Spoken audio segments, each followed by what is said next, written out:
Good evening. You're listening to the Hour of the Time, and I'm back. It's the old wizard, William Cooper. We're going into, I've forgotten how many we've done, so I don't know what the number of this one is. I'm going to have to look it up so that Monday night I can tell you. Of the Asset Protection series. And boy, has this series stirred up a hornet's nest in the halls of government. They don't like this at all. They don't like me teaching you a way to protect your assets. You see, they want it all. They really do. They're socialists. They've got to get rid of the middle class. And the income tax, according to Karl Marx, was set up as one way to do that. And, oh, they just hate me. I know they do. And the signs are everywhere. They're beginning a campaign to get people not to pay any attention. And if you watch the news, watch your newspaper, you'll see all the little things that they're going to do to try to combat what I'm teaching you. But remember, folks, I'm not teaching you anything that's wrong. I'm teaching you to obey the law. And since you want to play the game with the IRS, to go by their own regulations so that you can't possibly get in trouble. And that's what they hate most of all.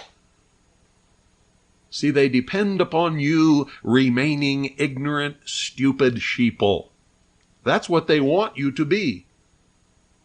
See, most people never bother to check anything. They don't know anything about the law or the regulations.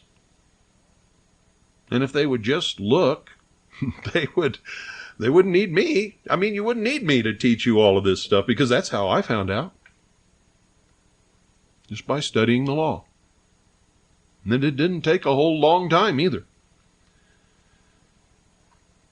Folks, you've got to act today in order to protect your assets for tomorrow. Because if you wait for tomorrow, they're not protected, are they? No, not at all. And, those of you sitting around waiting for a miracle, waiting for somebody to do it for you, waiting for some Messiah to come and save you,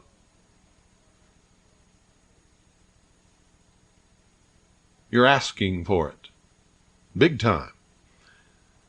That's what's coming eventually. Oh, yes. Socialism always brings that kind of thing. By the way, if you hear a hum in the background, folks, it's the air conditioner. And you might want to know why I've got an air conditioner on in here. It's because of all this electrical equipment. It puts out a lot of heat. And it lasts longer if it's cooled. Also, it's been raining for 6 weeks now, day and night. I'm not kidding you one bit. You may think I'm pulling your leg, but I'm not. It's been raining here, right here, every day and night for 6 solid weeks. 6 weeks. The sun is not out. It's overcast from horizon to horizon, and it's raining right now. And the humidity is terrible. The air conditioner takes out the humidity. And that also is good for the electrical equipment. The only thing we have to watch out for is we're having tremendously violent lightning electrical storms, thunderstorms, the likes of which you have never seen. And that's when I have to call WBCQ and ask them to do a rerun, because I'm not going to sit in front of this microphone with earphones on to get my shock treatment during an electrical storm. I'm just not going to do it. Not only that, we have to shut down all the equipment and unplug everything just in case a lightning bolt hits the power lines, so that we don't lose all this equipment. Because we can't, quite frankly, we cannot afford to replace it. And so that's what's going on around here. Rain for 6 weeks, day and night. The ground is so soaked that it just, we're having floods everywhere. And I bet you haven't heard a thing about it on the news. It's amazing. It is really amazing. Nobody around here has ever seen anything like this. I've talked to some of the oldest folks in the valley, up in their 80s, lived here all their life, have never, ever seen anything like this, ever. It's incredible. And no, ladies and gentlemen, it is not the result of the government practicing weather control. It's called the monsoons.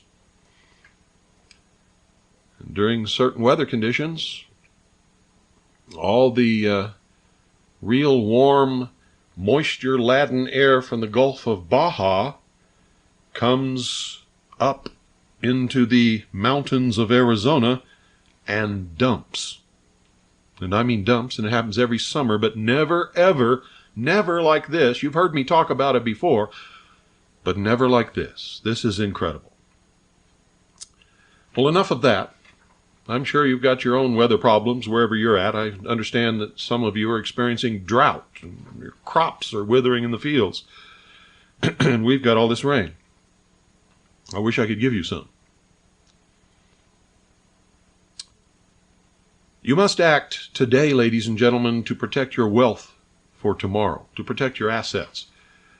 If you don't, who's going to?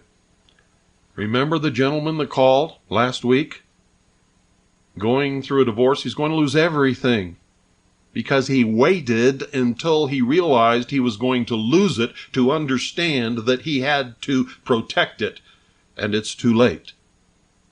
It's too late.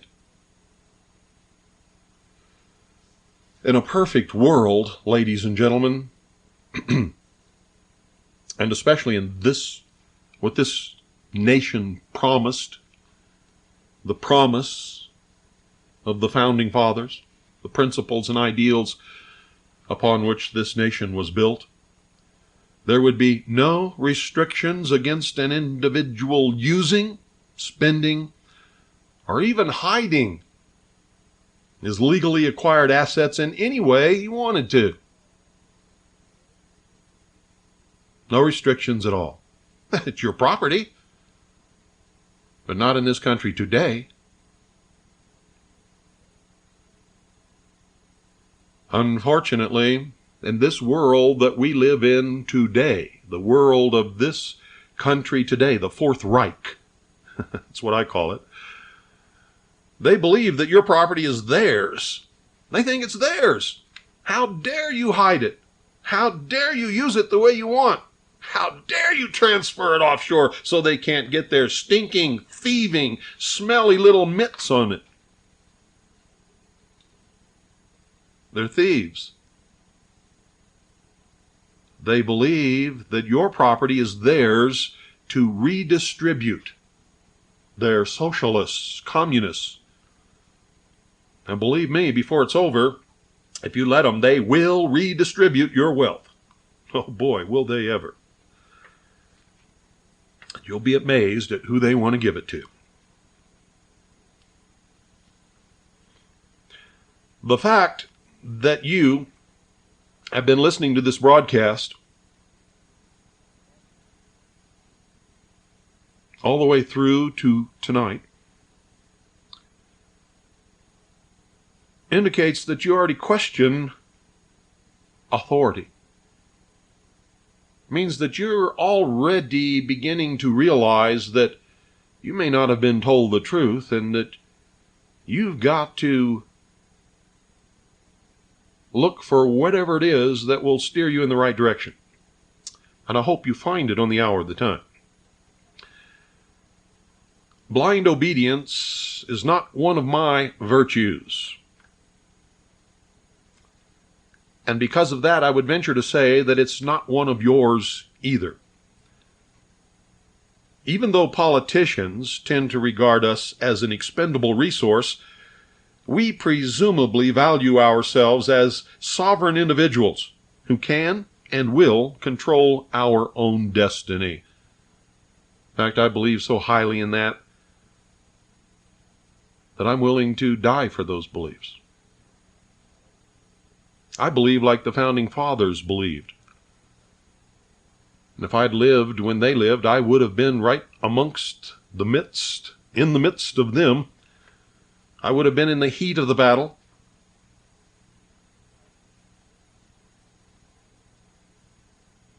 I would have been participating in writing the founding documents of this nation.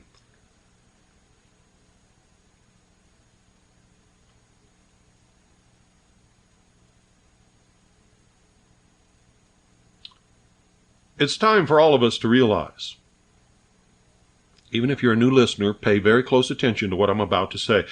It's time for all of us to realize that it is not un-American or unpatriotic to seek out means to protect your assets, shelter yourself from exorbitant taxes, to judgment-proof yourself, or to seek privacy and confidentiality, and to find out what is going on in other countries that may benefit us. It's not against the law, and almost everybody in Washington, D.C., who is anybody, and all of the wealthy and rich, have been using these methods for many, many years.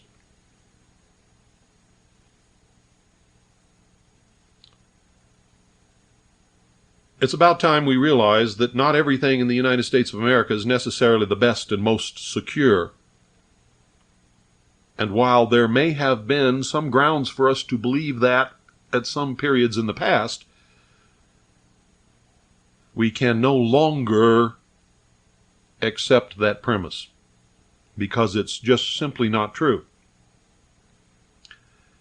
And as we have seen, it would benefit almost any citizen to have an offshore trust. So let's review some of the main reasons. You may become one of the 20 million Americans who owe the Internal Revenue Service back taxes, interest, and penalties that you can never repay. And you may think that just because you take great pains to make sure that your taxes are accurate and file your return on time and all of these kinds of things, that you're never going to get yourself in that position. But that's an erroneous belief. The IRS can and does dispute even the most accurate, most correct tax returns that were filed with the very best of intentions. And I have seen people absolutely and totally ruined for $40. For $40.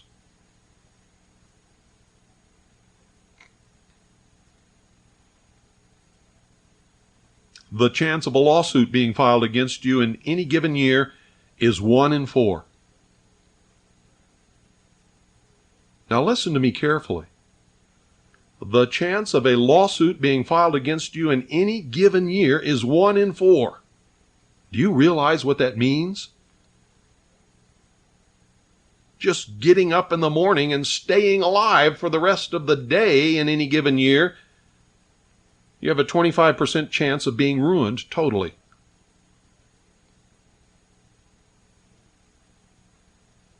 Corporations in this country are easily pierced, too easily pierced, as a matter of fact.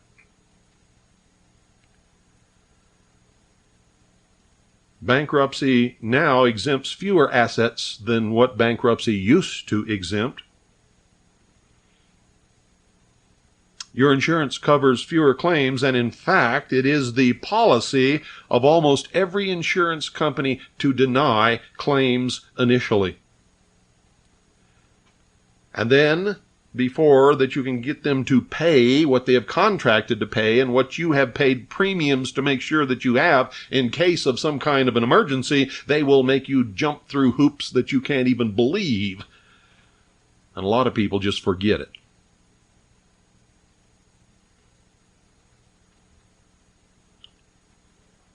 You may become a victim of new laws being enacted that give both the federal and state governments more power to freely seize assets. And you would amaze You would be absolutely amazed at how many laws there already are that allow them to seize assets, and how many people have had their assets seized, even though they were never accused of any crime, they were never tried for any crime, they were never convicted of any crime. In fact, they were never even arrested. Yet, their assets were seized, and they were absolutely, completely unable to get them back. How does that happen in the United States of America? Very simple, folks. This is not the United States of America anymore. This is the Fourth Reich. You could be stricken with a catastrophic illness that could wipe out your assets. You know that kindly old doctor that you go see? Well, you know, when you run out of money, he'll keep treating you. But his lawyer will go after your home, your business, your bank account, your IRA, your T-bills, your savings, your investments, anything you may have to pay his bill. Oh, yes, he will.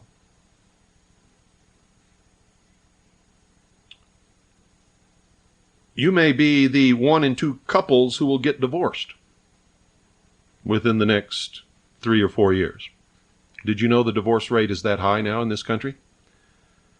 That's why I said last night, and I know a lot of you didn't like to hear it, just because you're happily married today does not mean you will be happily married tomorrow. Everything is against the success of marriage today. It takes a strong, moral, committed couple to make it work and stick together.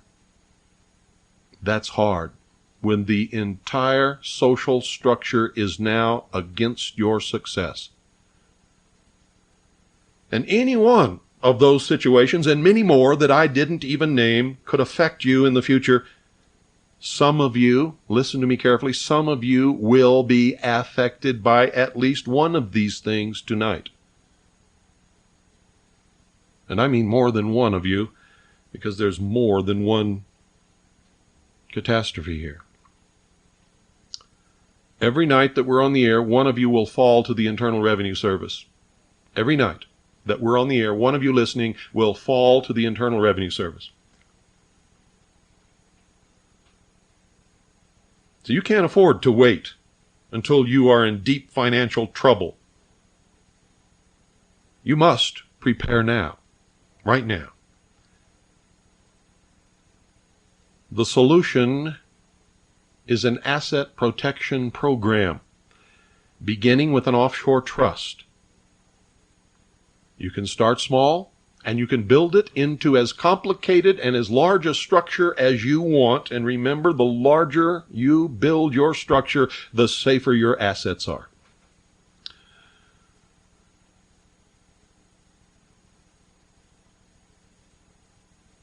The solution to begin with, this is your beginning, is an offshore trust that will give you an impenetrable financial fortress.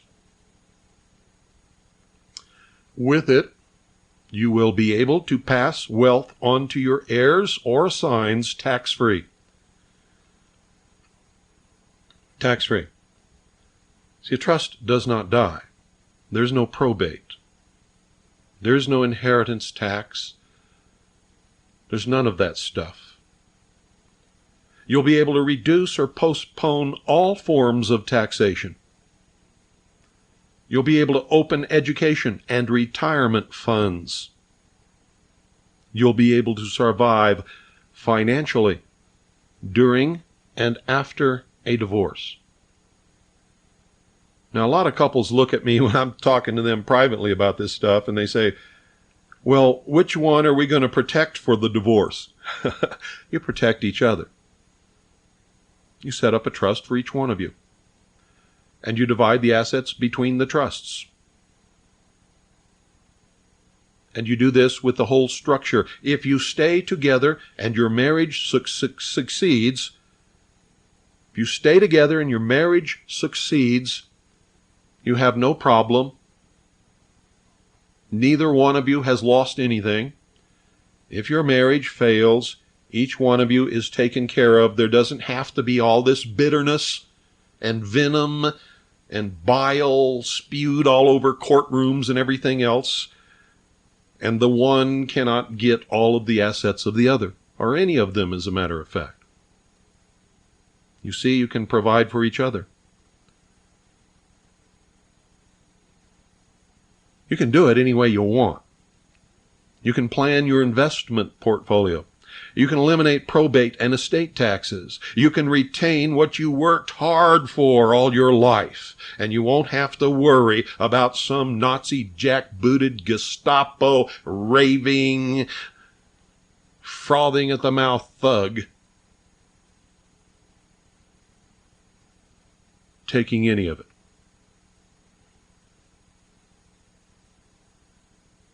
You can practice legal and lawful tax avoidance. You can have real judgment proving with no liability. Real judgment proofing with no liability. And you think now that you're safe because you don't have any money? Wrong. You have something, I guarantee you. You have a car, probably. You've probably been making payments on a home for many years. You realize if somebody just merely walks up your sidewalk and trips on your front porch and gets hurt, you could lose your home.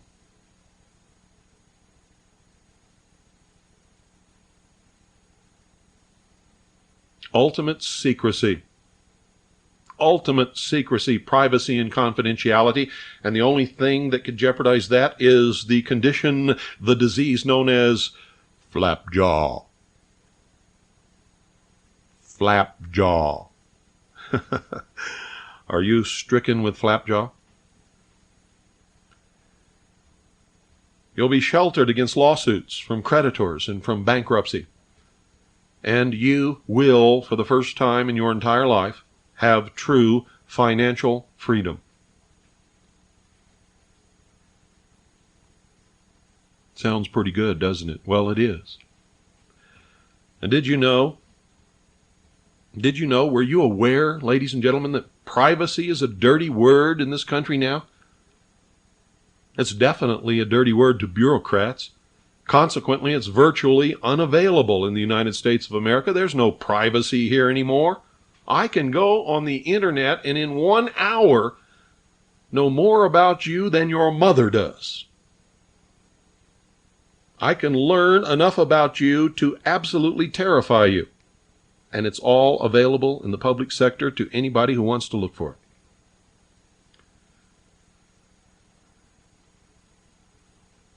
Well, privacy is available offshore. Offshore is not, regardless of what you may have heard or what you may think, offshore is not out of bounds. It is not against the law to shelter your assets offshore. It is not against the law to open an offshore account. It is not against the law to have an offshore trust. It is not against the law to form an offshore corporation. It is not against the law to take every legal and lawful step to shelter yourself to avoid taxes. And it is safe. Now, I'm not telling you that every offshore investment is safe. No investment is ever safe to begin with. I don't care whether it's onshore or offshore. All investments are risky. So don't think I'm telling you that investing offshore is any safer than investing anywhere else. I'm not telling you that. But if you choose your investment wisely, as you should with any investment, you can make more money by investing offshore than you can in any investment in this country. Offshore, ladies and gentlemen, is not synonymous with revolution.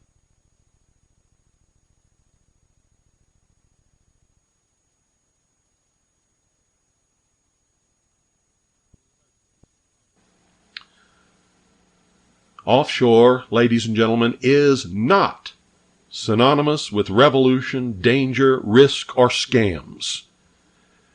Because you have to understand, to somebody living in Belize, the United States of America is offshore. Do you understand what I'm saying? Great Britain is offshore. Do you understand what I'm saying? I hope you do. Did you know that by setting up what is called a charitable remainder trust, you can legally eliminate capital gains tax and/or any tax on the sale of stock, business, home, lottery winnings, or any type of profit potential transaction? But you must have the charitable remainder trust established before the close of the sale or before you win the lottery. Or any of those things that I just named. Such as the Independence Foundation Trust, which owns and operates 101.1 FM Eager as a community, nonprofit, charitable radio station. The Charitable Remainder Trust must, at the end of each year, give back to the community in some form of charitable giving a minimum of 5% of all of the money that it took in for that year. Independence Foundation Trust usually gives back a minimum of 20% because I believe in that. I believe in helping my neighbors. 101.1 FM is just one of the things that the Independence Foundation Trust does for this valley. Very soon there will be a television set back up on the air. We had it on the air for a little while, and then the transmitter failed on the audio portion. Very soon it will be back up and transmitting again. Independence Foundation Trust does a lot of things for this community that most of the people in this community don't even know about. When some people are in need and we know they're responsible people, we make them interest-free loans until they can get back on their feet. Some people whom we know are so far down on their luck could not possibly repay a loan, and it would just be another terrible burden in their lives if we gave them a loan and asked them to repay it back. We give them grants, and we always do it in a manner in which they don't even know where it came from.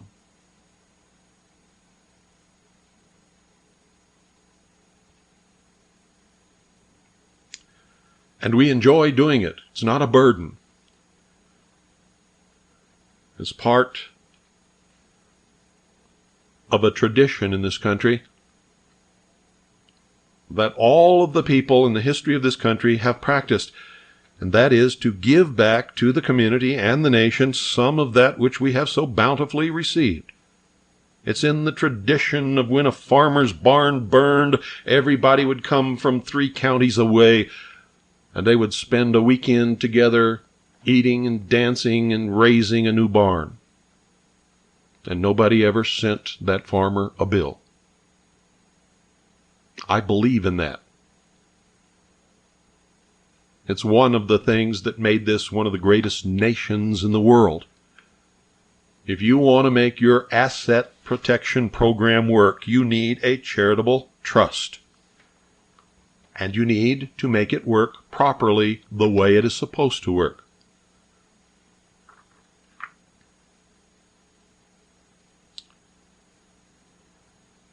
Did you know that in common law countries, spouses and ex-spouses can successfully contest the terms of wills and divorces if they can convince juries that they have been inadequately provided for? Trusts in offshore centers have never been challenged successfully on such grounds because legal precedents make it clear that the wishes of the trust creator are paramount to any other concern. And did you know, ladies and gentlemen, that some countries do not recognize the division between individual assets and trust assets? Fortunately, most countries do recognize the legal codes of the offshore centers in relation to assets and individuals. In many common law countries where divisions between assets are recognized, such as the United States, protections are not as strong as in the offshore financial centers. As a result, trust assets could be attached to satisfy some claims if your trust is in the United States of America, what you may know as a domestic trust. And did you know that the Internal Revenue Service recently declared that the number of millionaires filing federal income taxes rose 33% between 1985 to 1994. And that's not counting those who didn't file and those who sought tax shelters and tax havens. Some staggering figures, aren't they? It illustrates that the opportunity to become a millionaire is still available to those who still believe in hard work and in themselves, and who practice due diligence and who go after their dream. And did you know, ladies and gentlemen, that in Belize City, Belize, on Friday, January the 20th, 1995, the Belize High Court made a landmark decision asserting Belize's sovereignty as an offshore financial jurisdiction. The Supreme Court of Belize upheld the country's confidentiality laws by revoking a previous court order set in motion by the United States Securities and Exchange Commission requesting that confidential documents belonging to Swiss Trade and Commerce Trust Limited be handed over to them. And the Supreme Court of Belize said, no, not now, not ever. The decision has had major international repercussions, ladies and gentlemen, as the world financial community now looks to Belize and its new offshore services industry as the most secure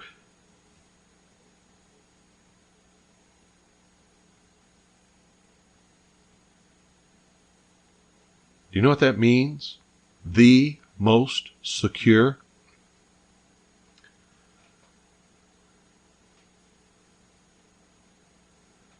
It's certainly a shot in the arm, I can guarantee you that, for the offshore industry, because it is an industry that is just beginning, ladies and gentlemen. Before, it was a very small, very confidential, very secret industry, only shared among the very, very wealthy and the very powerful. But not anymore. A country's ability to assert its sovereignty without the interference of outside forces, such as the United States, is a major factor in choosing a place to invest and protect personal property. The decision of the Supreme Court of Belize clearly shows the Security and Exchange Commission stepped out of bounds to obtain confidential information, and the matter having been urged on both sides by learned Queen's Counsel. Sort of put the Queen in her place, too. The case arose, ladies and gentlemen, after the Securities and Exchange Commission appeared at Swiss Trade's office on March 3, 1994, with the expectation that they would be able to just take the files and leave the country with them. With no regard whatever to Belizean law. But the company employees reacted very quickly and prevented any further disregard for the law on the part of the SEC and its Belizean lawyer, Eamon Courtney, who previously had been the lawyer for Swiss Trade. See how quickly they can change sides? Did you know that everybody needs a trust? Everybody. And in case you still have doubts or are having trouble convincing your spouse or whoever it is that you have to consult with, consider this. Just think about this. The American dream is what people used to want to immigrate to the United States of America for. It's what we were taught as children we had to look forward to. The American dream used to be to own property. To own property.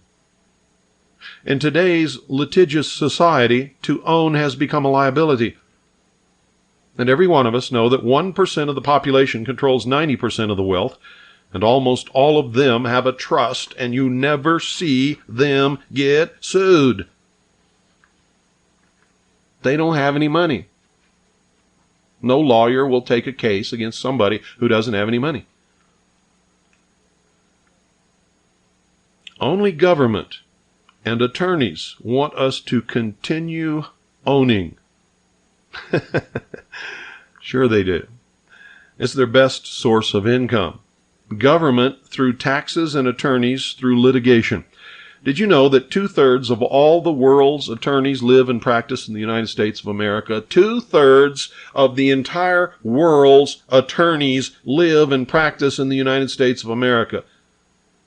And that means they have tremendous competition for income. And that's why most attorneys don't want you to know about the benefits of pure trusts.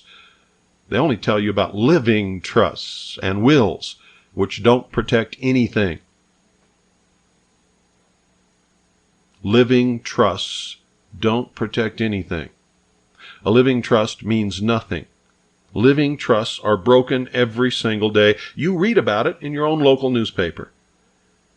Aunt Sally had a living trust that if she was ever unconscious, in a coma, in the hospital, that they were to turn off all of the machines and everything so that all of her assets wouldn't be drained away by the doctors and could be passed on to her children and grandchildren.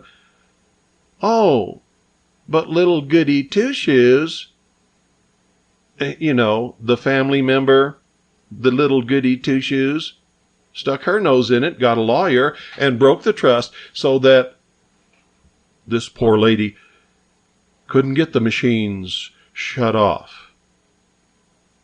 And little goody two-shoes thought she was doing the old lady a favor by trying to save her life. And in doing it, made her a vegetable pauper. And all of her assets were sucked up by the hospital.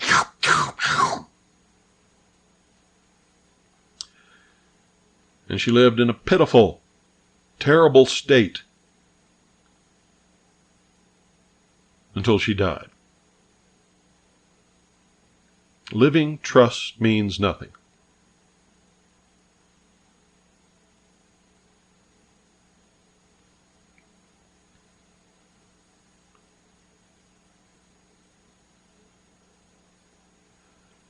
Pure trusts eliminate the need for probate, which is the attorney's biggest source of income.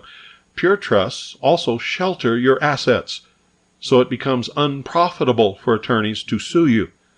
You no longer own anything. Nobody is going to sue you if you don't own anything. There's nothing to get as a judgment. It's an absolute waste of time.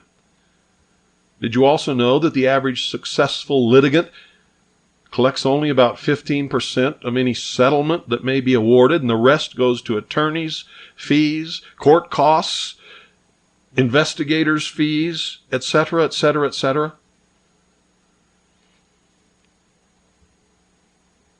So don't wait until you become a 1 in 4 victim. Take responsibility now. Take control of your own affairs now. Manage your assets now through an offshore trust. Now, if you don't want to go offshore, you can have a trust in this country, and it's safer than not having a trust. But believe me, ladies and gentlemen, well, I take that back. Don't believe me. Check it out for yourself. You'll find that they don't like trusts in this country. And where there's not a law requiring you to do something, they just make one up. Oh, yes, they do. Oh, yes, they do. They just make one up. And sometimes they throw the law right in the trash can and just take everything that they want. And it costs you so much to try to get it rectified that you don't even do it.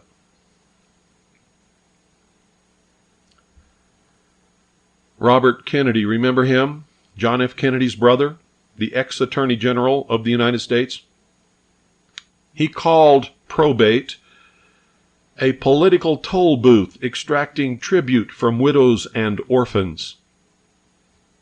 And it's true. Watch for graduated increases in death taxes, inheritance taxes, and probate fees. The high cost of dying is not the funeral. It's the legal and administrative cost of getting the estate through probate. And socialists don't believe that anybody should leave anything to anyone else. But a pure trust, ladies and gentlemen, removes you completely from the statute law system, giving you privacy of your personal and business affairs and judgment proofing. Government and attorneys can't take anything from someone who owns nothing. Now let me say that again. Government and attorneys cannot take anything from someone who owns nothing. What you want is an irrevocable, discretionary, offshore, individual, common law, pure trust. It is your best protection. It is your best protection. And you should remember where the attorney's duty lies. First, to the court, because he is an officer of the court. Second, to the public. And third, to you, the client. You're last.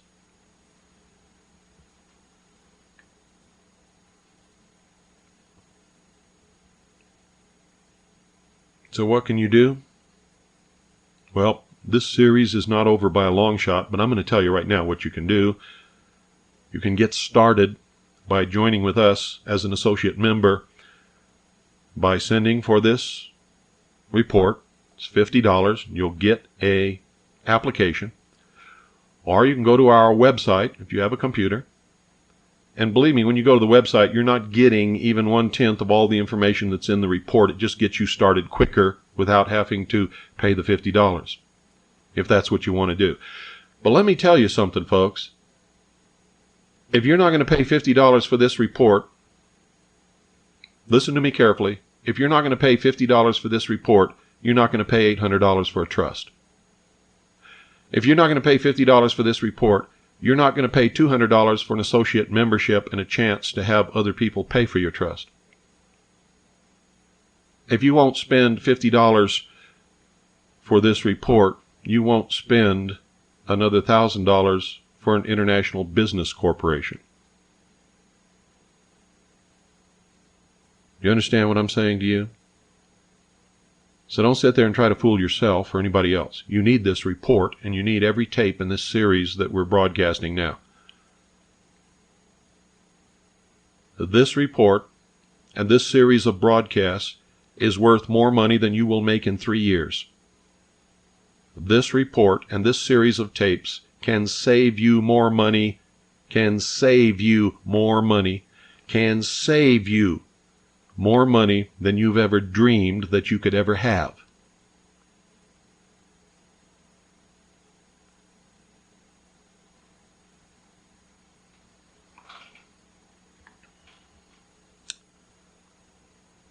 So you can go to the website, harvest-trust.org. That's harvest-trust.org. Click on Belizean Trust Program and go from there. When you get to the place where you have to make a decision to join or not to join, if you decide to join, click on Join on the Belizean Trust website. Print out the application. Make sure there is a number where it says your sponsor number is, and that number should be 22882. Fill out the application. Enclose it with your money. First make a copy so that you have a copy of it. Enclose it with your form of payment and send it to the address. Send it to the address. And you will be on your way. And you have to choose which plan that you want to do. Okay? Now I'm going to tell you some things that you need to know here. Don Shaw and Jay Savoy are two men in their 60s. They have over 50 years of marketing experience between them. They're both ex-military. They both retired several times from different businesses. They have considerable knowledge. They decided it was time to bring the common law trust and its benefits to a maximum number of people who need it. And instead of charging all these really, really high fees that most of these people charge, they decided to make it reasonable and give every single person who wants to, anywhere in the world, a chance to be able to protect their assets. These are good people. They created an affordable individual common law trust that's located offshore as a tax shelter, judgment proofer, asset protector, and it's available for an unbelievable $200 membership fee and 3 referrals. Now that's how you can get started at the lowest level. It'll cost you $200, and then if you can bring in 3 referrals who also join as members for $200 apiece, you have your trust activated. Your trust is paid for and activated. If you want to activate your trust right off the bat and you don't want to go through that, you pay $200 membership fee, another $600, and your trust is activated. When your trust is activated, no matter how it's done, it will have $200 in the trust when it's activated. Now, why did they do this? It's very simple. Because of frustration with government bureaucrats, the economy, loss of freedom, security, privacy, standard of living, and independence. Things that we talk about on this broadcast all the time. It was time that this fantastic secret the rich have been hiding for years was brought to the attention of the largest group possible. And so they did.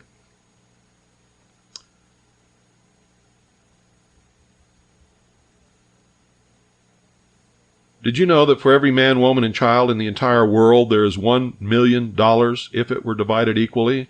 We know that it's not going to be, and none of us believe in doing that in the beginning. But it's there if we want to get our share. So, you have to ask yourself, do you have your share of freedom, security, privacy, confidentiality, and success? I would venture to say that you're probably shaking your head no.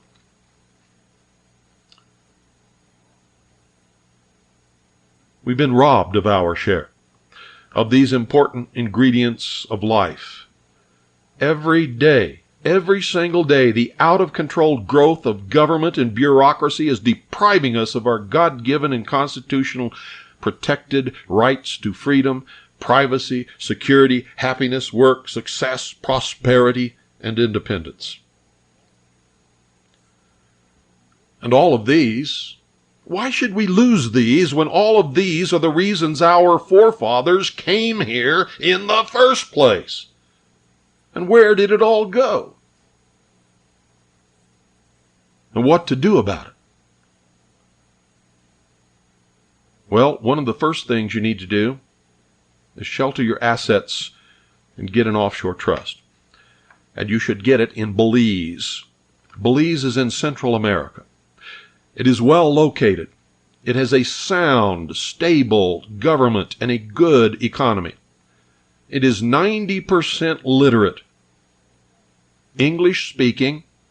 They have some of the strictest privacy laws in existence in the world.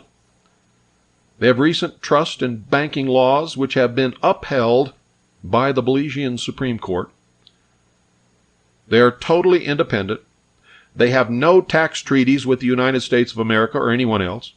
It is an ideal tax haven, and it is still reasonably priced.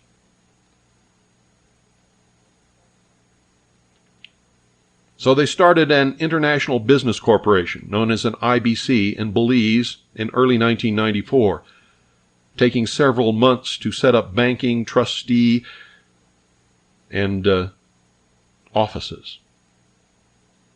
And in mid-1994, they started selling trusts, and I purchased 2 of those trusts right off the bat, and we have been working with those trusts and many other trusts ever since. Me personally. Now, you, too, can enjoy all the benefits and advantages of an individual offshore trust at low cost or no cost, without the complex documentation and legal fees. We can get you started. And when I say no cost, believe me, it's true. Because if you sign up for $200 and then refer 3 other people, your trust is activated, it was paid for, and then if you sign up somebody else, your original $200 is paid for. So, but you don't have to do that. Some people say, oh, I'm not a salesperson and I just can't do this. And even if you convince them that they're helping other people, and with the aid of this report and these tapes, they can educate anybody. And believe me, this series is not over. But I've got to tell you how you can get started at some point, so I'm telling you now. And we're going to have to continue it on Monday. Because I just noticed that we're out of time, folks. So,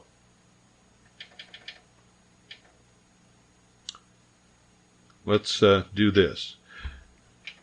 Good night. God bless each and every single one of you. Annie, Pooh, and Allison, good night. I love you. I think about you. You are in my thoughts constantly, and as I drift off to sleep each night. Pooh and Allison, remember, I'm your father, and I belong to you. You're listening to the Hour of the Time.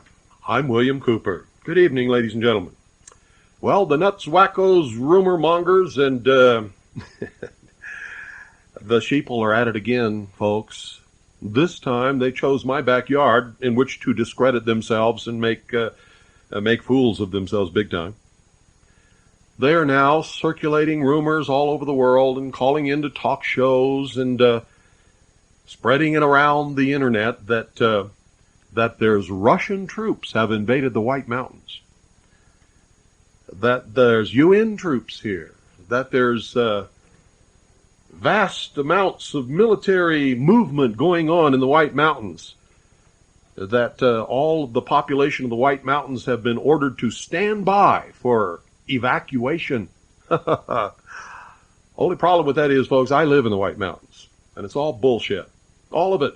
Every single word of it. Nothing is happening up here in the White Mountains. Nothing whatsoever, except the normal craziness going on that, that normal people get involved in. And the only strangers up here are the touristas from the flatlands. And, but if you want to come up here and chase fairies, if you want to come up here looking for UN troops, if you want to come in up here, to be evacuated, or whatever it is you crazy Looney Tune idiot rumor mongers love to do, then come on up. I mean, we'll be happy to put you up in one of our motels so you can spend a little money here. And we'll point you out to the restaurants where you can get something to eat and spend some money there, and we'll direct you to any kind of shop you want to go to and buy something. We'll help you get rid of some money while you're up here looking for the fairies in the forest. No, folks, there's no UFOs flitting through the trees. There's no caterpillars sitting on toadstools.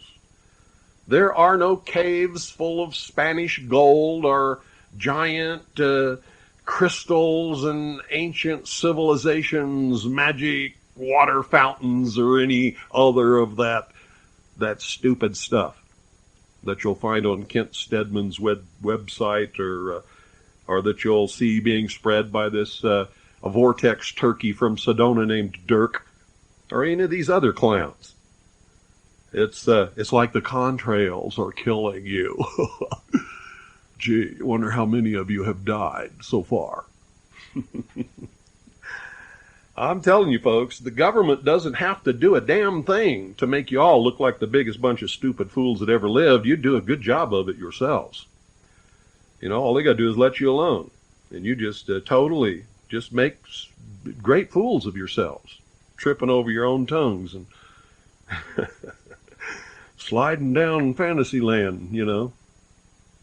It amazes me. I don't know how you can do it. Your lives must be so boring, so absolutely miserable that you have to wrap yourself up in all of these fairy tales, all of these fantasy rumors and the sky is falling scenarios. And, you know, stay tuned. There'll be another one next week, maybe even tomorrow. And we'll watch you chase your tails on that one, too. And like I said, if you want to come up here and chase your tails up here, we'll be happy to accommodate you. We won't even laugh at you. We'll smile on the way to the bank. We'll do that. Oh, boy. It's like Sedona, see? Up here every once in a while, an ambitious real estate agent will make up a story about some property that has Spanish gold buried under it, or caves full of ancient technological artifacts left over from the the city of Atlantis and all that kind of stuff, so that they can sell a piece of property for a big amount of money, like Sedona and the vortexes. All you vortex engineers out there in Sedona, oh boy, you're amazing. I got to tell you, you're absolutely amazing. I know one photographer in Sedona who's making a killing. He's getting rich, and you know how he's doing it? He takes people out on sunny days. See, the sun's got to be shining. Sun's not shining, he won't do it. But he takes people out, all these visiting New Age wacko people who want to get infused with the vortex energy. He takes them out and sits them on a rock somewhere out in the middle of nowhere, and has them sit there. And then he moves around until he finds the exact spot where, with the person in the lower right or left-hand corner of the photograph through the lens finder, the sun is in the perfect position, and he does this at the same time of day. The sun is in a perfect position to cause a lens flare. And the lens flare comes from the upper right of the lens or the upper left of the lens, depending upon how he positions his camera, and causes what looks like a beam of bubbles of light coming right down into the head of the hapless victim that he's going to soak several $100s for this picture out of the vortex.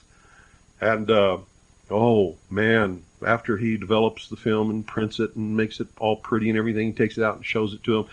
Oh, they just know that they've been infused with the vortex energy, and now they are on a higher plane, ready to move into the new world odor. Oh, boy, I'm telling you, folks, the same thing is going on today as has always gone on. Rumor mongers, con artists, mediums, fakes, flakes, channelers, you name it, they're all out there. And makes for interesting reading, and makes you scratch your head and wonder, where did these people come from? I mean, they keep looking for aliens. You don't need aliens. We got enough weirdos walking around on this earth. You don't need to be looking for aliens. I mean, they're all over the place. And if you ever go to Sedona, oh boy, hang on to your sanity. They even have goddess meetings, where all these weird women who've been divorced about 50 times each dress up like goddesses and go dance around in somebody's living room. I guess they take turns or something. They light all these candles and stuff, and they all watch Shirley MacLaine's movie and listen to her yelling, "I am God." It's amazing. I'm amazed. Oh, boy. Oh, God, it got me with some of that fairy dust, and now I'm starting to fly, and I got to hold on to the microphone here. Oh, I don't know how I'm going to hold myself down, just getting away from me. Oh, Pauline's got my leg, and she's tying it to the table. Oh, thank you. Thank you, Pauline. Don't know what I'd do without you, dear. Oh, my goodness. Well, those of you who've been getting your orders, if you'd like to email Pauline and tell her thank you, I think it'd be a good idea. I tell her thank you about every 5 minutes, and I really mean it.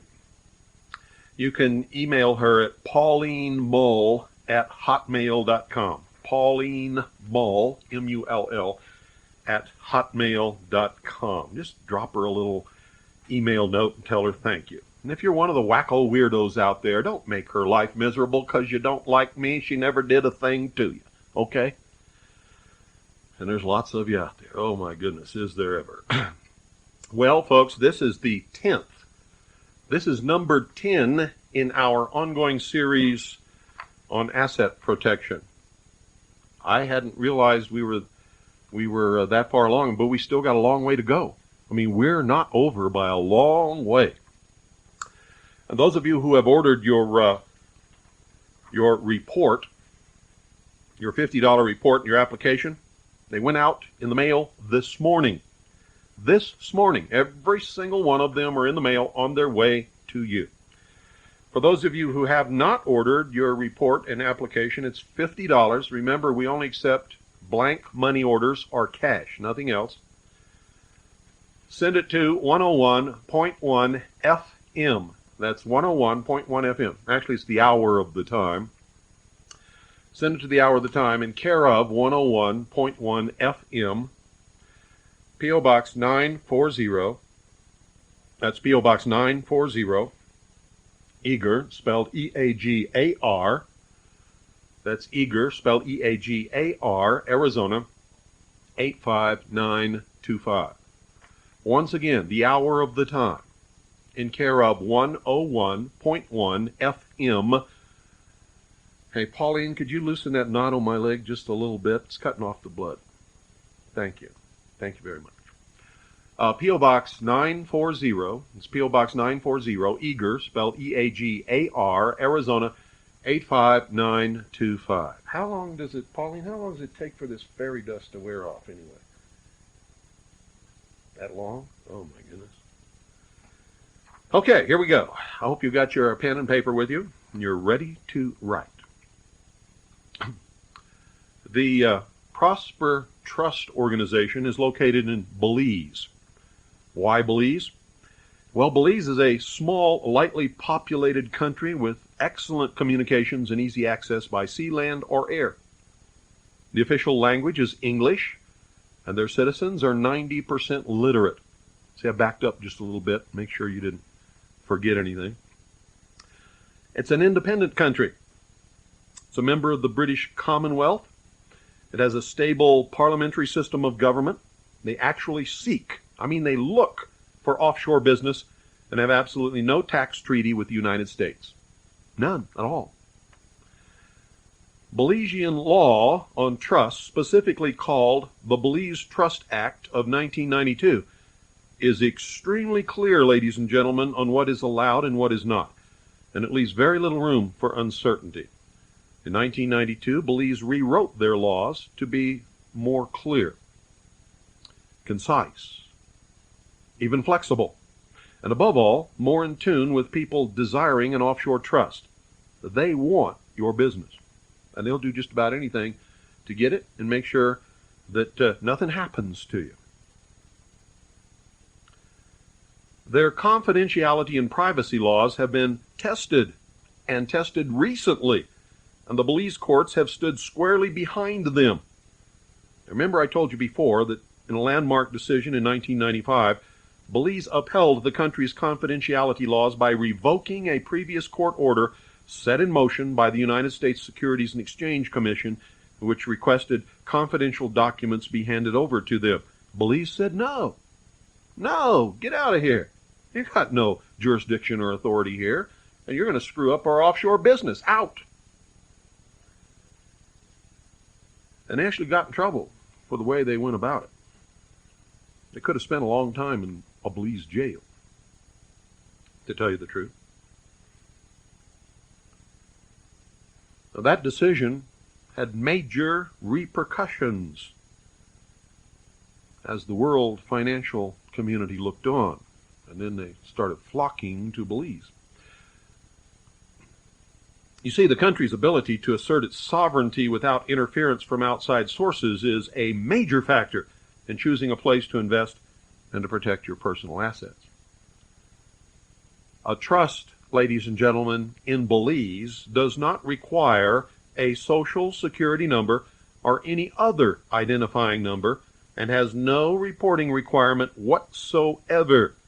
You can keep your financial affairs completely confidential and your property safe from claims. And not just safe, 100% safe from judgments, claims, bankruptcy proceedings, divorce courts, the infernal jackbooted Nazi stinking thugs from the Internal Revenue Service.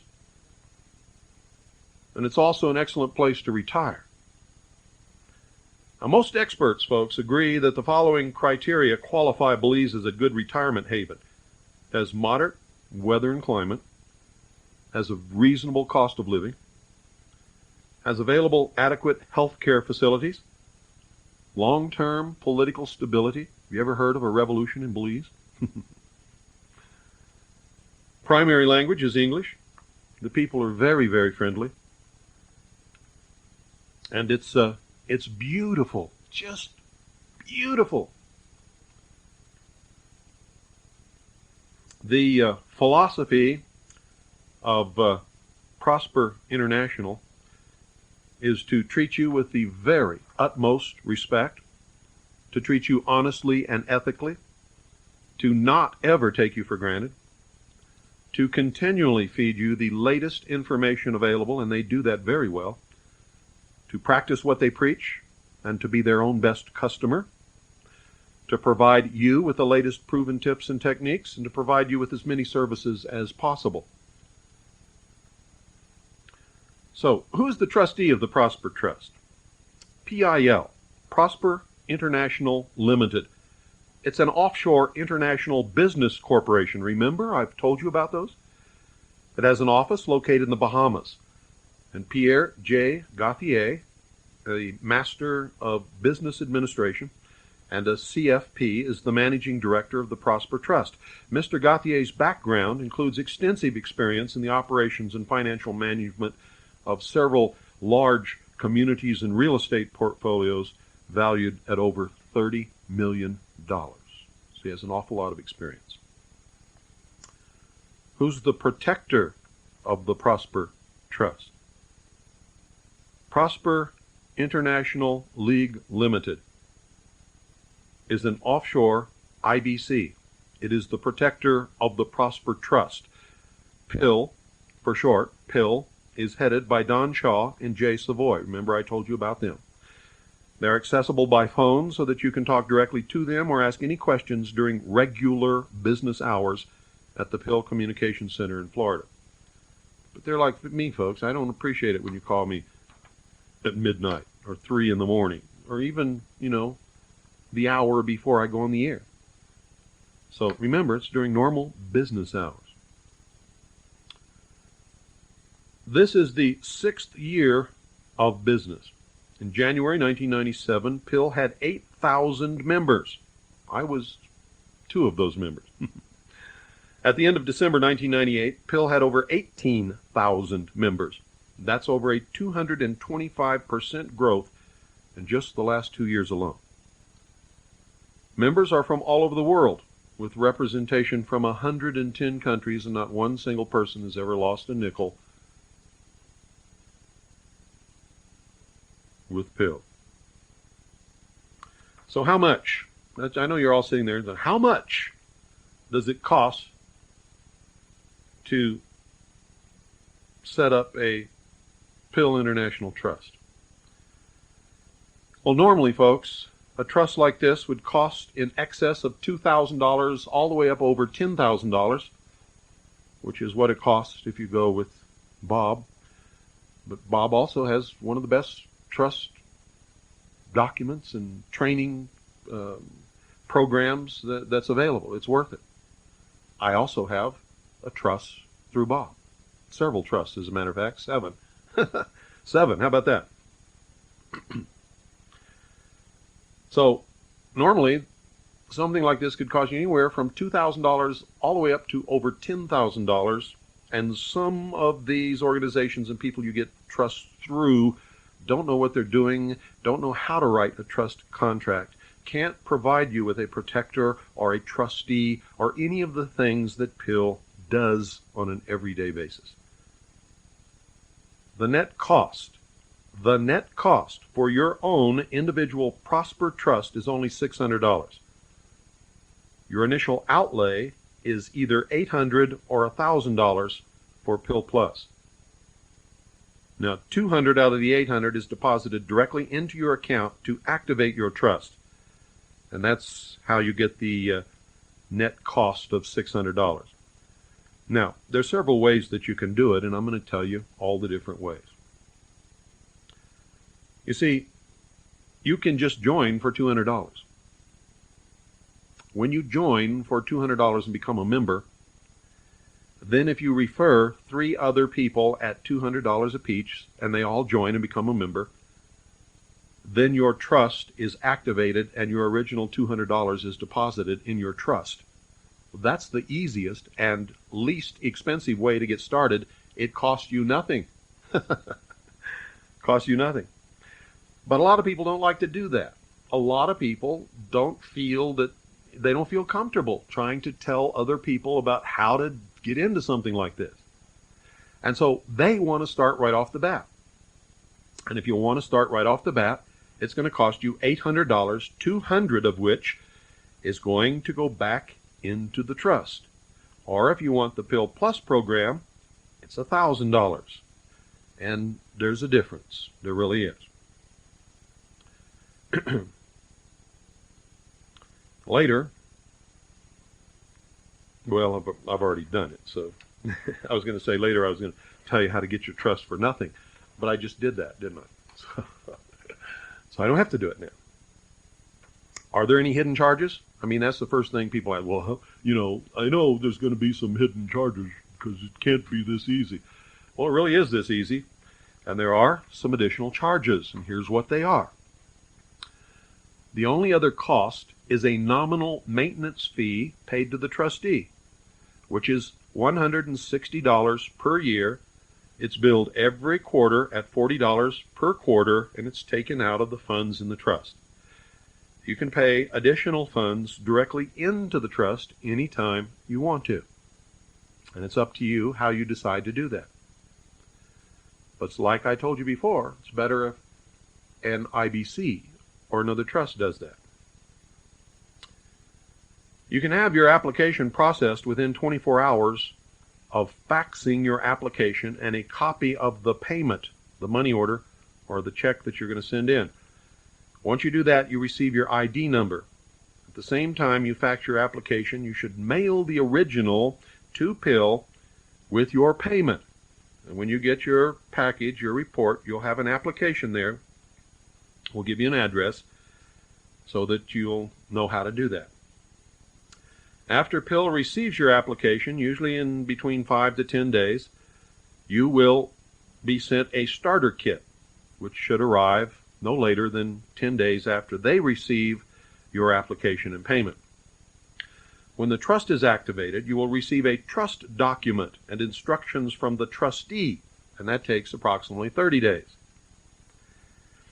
Your individual trust is automatically activated as soon as full payment has been received by PIL, whether or not you've received the trust documents. Will the trust funds be held in a bank account? Yes, absolutely. But it's an offshore bank account, safe from the prying little fingers of the Nazi jackbooted thugs in this country.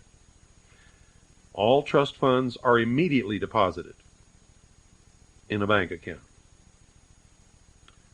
You do not need a Social Security number, federal ID number, or an employer identification number. There is no identifying information necessary. Your Social Security number is never required in any transactions, either with the bank or with the trust. So how much do you need to open the trust?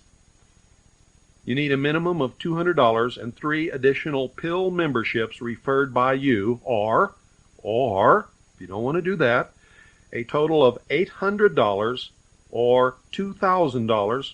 I said $1,000 earlier. I was wrong. And I'm sorry. I apologize for that. $800 or $2,000 for the PIL Plus program. And this includes all the fees you will incur in establishing the trust.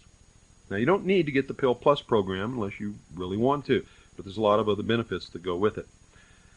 The total out-of-pocket expenses will be $160 total fees for the whole year. Now, do you still maintain total control over all your funds? Well, the answer to that is yes and no. Your trustee has control of the trust. Your access is through a letter of wishes. The trust is irrevocable and discretionary. This means you have given the trustee full power and discretion. He has control, and all transactions must go through him. And if it wasn't that way, it would not be a legitimate trust. This is the way it has to be.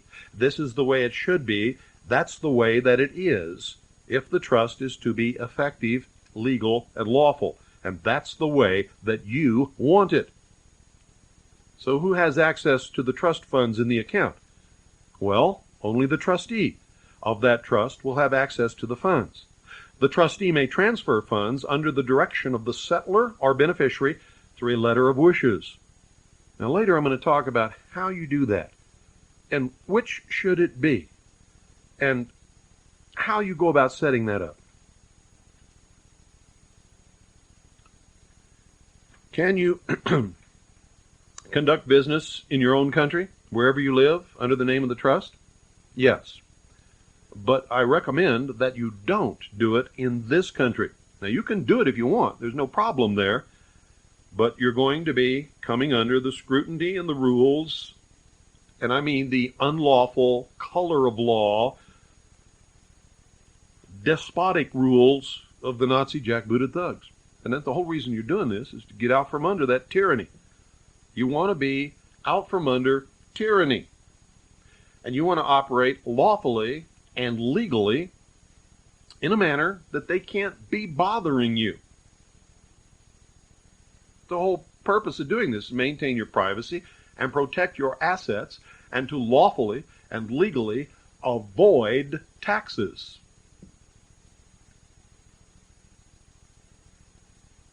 So yes, you can do business in your own country, anywhere you want, as a matter of fact. You simply treat the trust like a real person, and you will understand how a trust operates. It is a person. The trust can buy, sell, or trade assets at any time, or start up a business activity that the trustee sees fit and appropriate.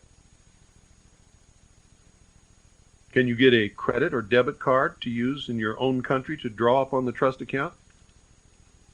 Well, of course you can. And I suggest that if you're going to do that, that you become a contract worker for the trust, and that the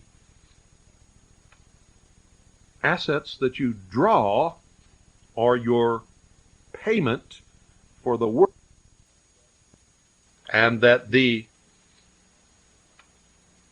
assets that you draw are your payment for the work that you do according to the contract that you have with the trust. That's how you keep it clean and straight. And you must really be engaged in work for the trust. So, yes, PIL will set up an international Visa or MasterCard credit account.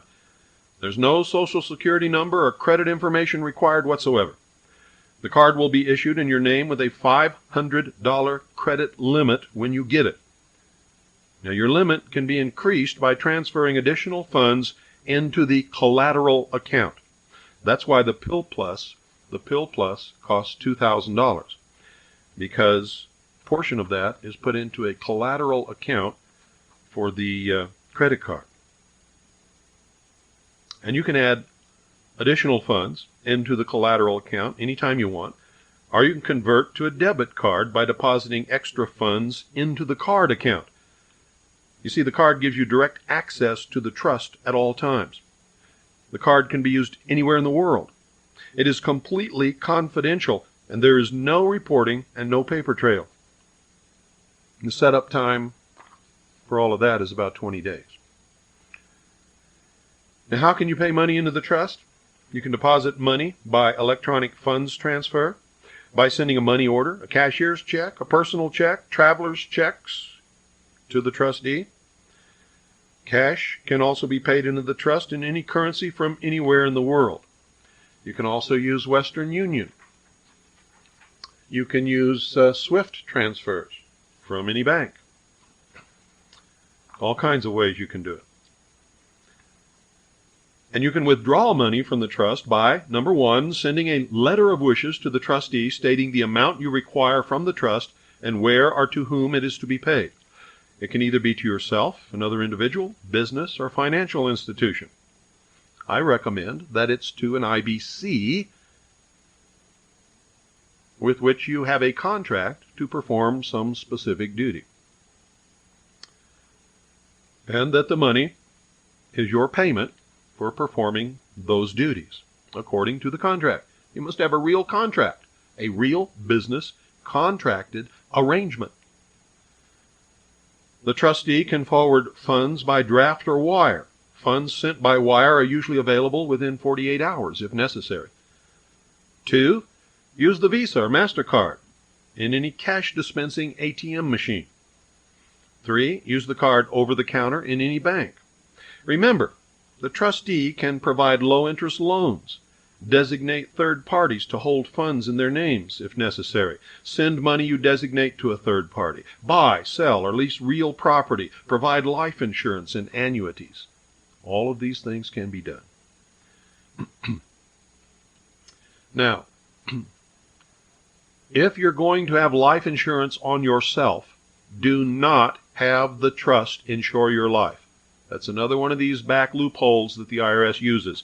They say if the trust purchases life insurance for you, that they can break the trust.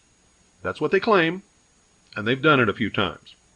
So, not lawfully, because they don't have the authority to do it, and there's nothing in the law that says the trust cannot purchase life insurance for you, but I'm telling you how to stay clean. So listen to me. If you need life insurance, have the International Business Corporation purchase it for you as a contracted, valuable service provider to the corporation. Or you can have it written into the contract that the IBC will furnish a certain amount of life insurance for you to protect the company in case of your death. There's all kinds of ways you can do these things. Now, I know that a lot of you don't have an awful lot of money. So you can obtain your own individual Prosper Trust for no cost to you, and at the same time earn a substantial income. And that income can be tax-free if you do it properly. And if so, if you'd like to do that, here's 2 ways that you can do it. Number 1, send in your one-time Prosper League membership of $200 and introduce 3 new members who also send in $200 and become members. To do that, you need to order the $50 report and the application, or go to our website on the internet at harvest-trust.org. Go down to the bottom where it says Brain Food. Click there. The next page that comes up will be Hot Links. Find the Belize Trust logo. I think there may even be one on the home page. I've been redoing the website, so I don't remember anymore. But find the Belize Trust, Belize Offshore Trust banner. Click on it, and it'll take you to a set of pages where you can print out or capture an application, print it out on your printer at home, and follow the instructions and send it in. It's $200. Once you introduce 3 new members, you receive $200, and then you will have paid in a total of $800. Pill will put $200 in your trust and activate it. Activate it. So your trust will be activated. Out of the $800, $200 will be deposited directly into your account. So you open with $200 in your trust, and the other 3 members have paid the balance of $600, and so you have a free trust.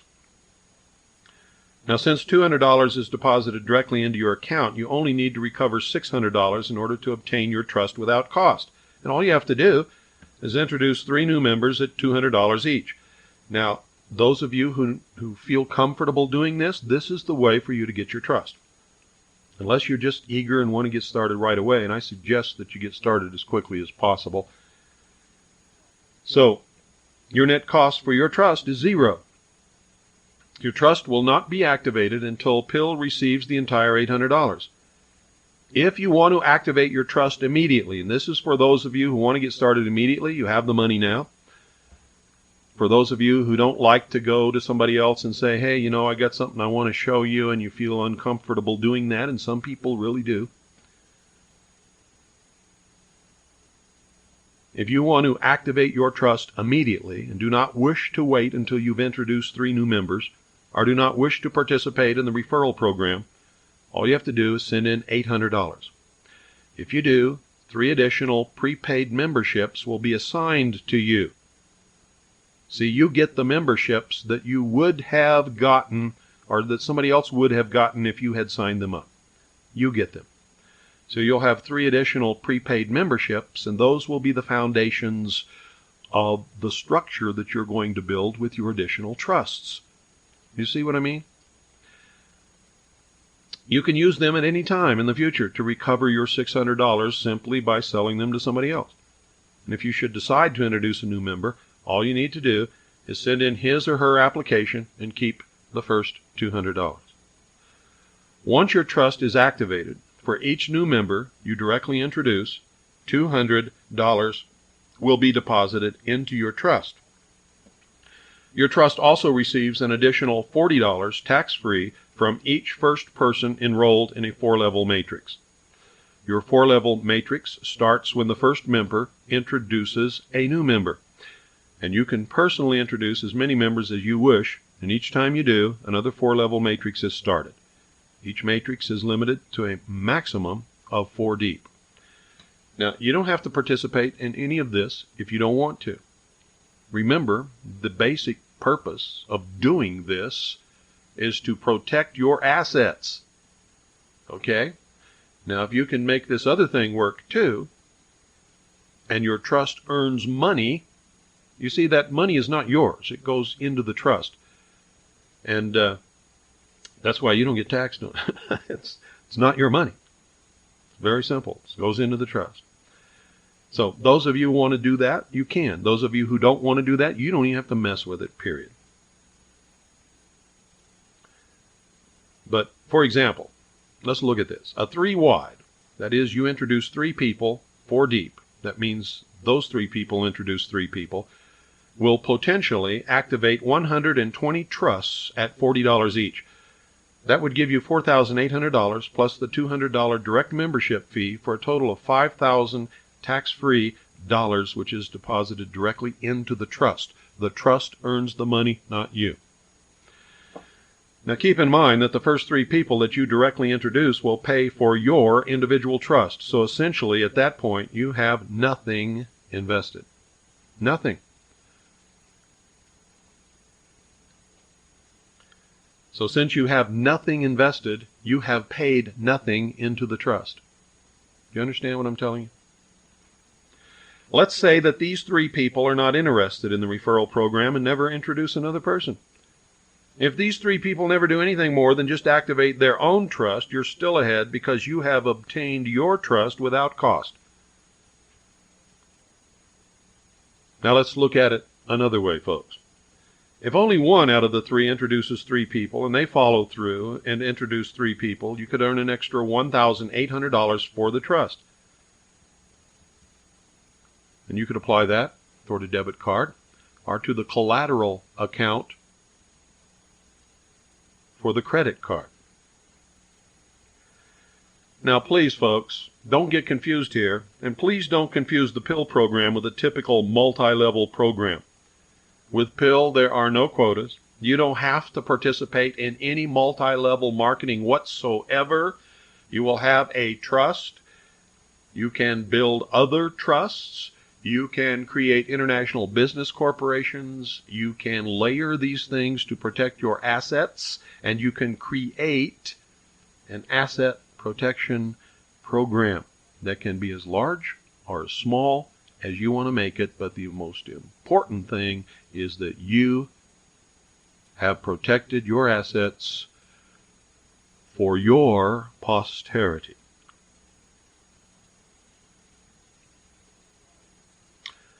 There's no products to buy. There's no opportunity meetings to attend. There's no training seminars. There's no expensive meeting rooms that you have to rent. But more importantly, there is no need to hype the program. You don't need to do that. Everybody is scared in this country. Everybody in this country is afraid of the Nazi jackbooted thugs. Everybody in this country needs asset protection. Everybody. So you don't have to hype this program.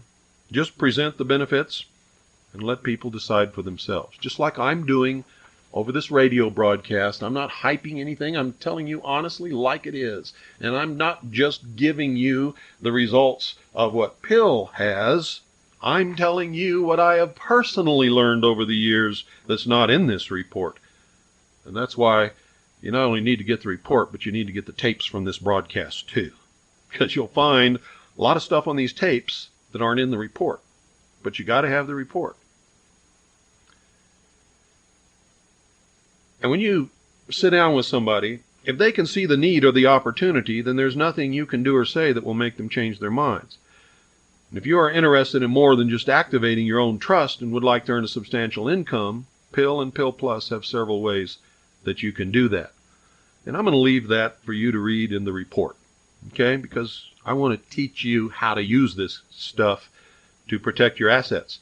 That's my particular bent on this. Those of you who want to use this as a money-making opportunity in order to fill up your trust with the funds, you get this report, and it's all explained here, just easy to understand, and all you got to do is follow the instructions. It's really simple.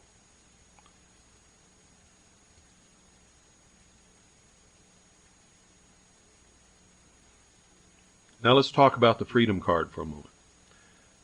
One of the most appealing benefits of the Prosper League membership is the guaranteed international Visa credit card or MasterCard with no credit check and no paper trail, no social security number, no tax ID number, no employer's ID number, none of those things. There's a lot of people would love to have a confidential private Visa or MasterCard that can be used in over 400,000 ATMs and 4 million retail outlets worldwide. In addition, you can use the card to withdraw funds from your trust at any time, anywhere you are in the world. The Freedom Card is the first credit card that will not push you further into debt. It becomes a debit card as you deposit funds into it. And so you cannot misuse it. You can't go out and charge huge sums of money because you have to have the money in there before you can use it. You see? Said the blind man. So is this program for you folks? I hope so. But you're the only one that can answer that. I don't want you to do anything that you don't feel comfortable doing, and I darn sure don't want you to jump into something that you don't think is good for you. But I have been a member of the Pill organization since their inception, since they started. And we have used this trust, these trusts, we have a bunch of them, and we have used the 7 trusts that we obtained from Bob Swan, along with several international business corporations, to build a bulletproof, and I mean bulletproof, structure of asset protection. And over the next several programs, I'm going to teach you how to use an IBC in conduct. I don't think white man can dunk, can he? I don't know. but I'm not going to try because I look pretty silly doing it.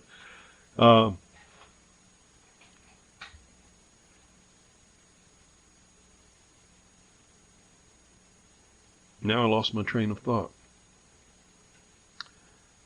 But we built our asset protection structure so that, well, I've already said it, it's bulletproof. And my children are never going to have to worry about growing up without any assets, without any protection, without funds for college or whatever it is that they want to do. God, I hope they don't go to some Marxist college. I hope there's some other place where they can go and get a good education, but it'll be up to them. Now, I hope that by now you can see the benefits and the need to have your own offshore trust.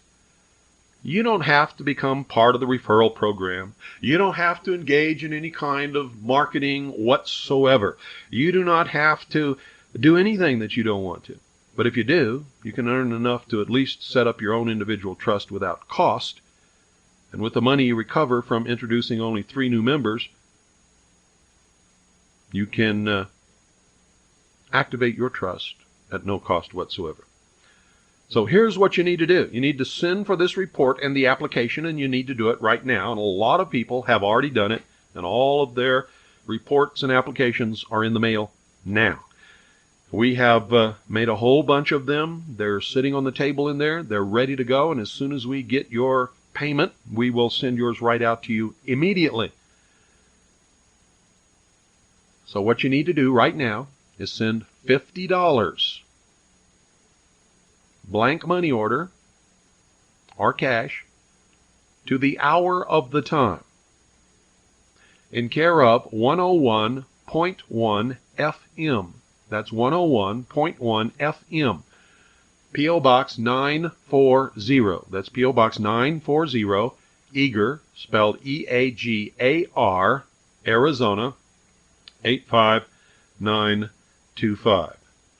Once again, the hour of the time in care of 101.1 FM. P.O. Box 940, Eager, spelled E-A-G-A-R, Arizona, 85925. Send either a payment of $200 for a single membership or $800 to activate the trust immediately. Okay?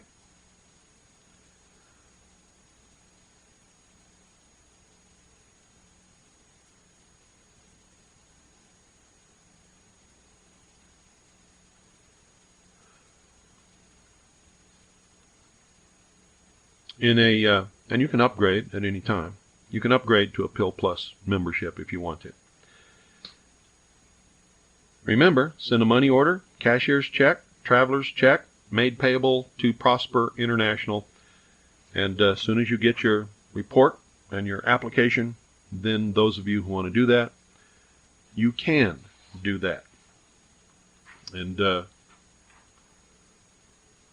of course, is totally up to you.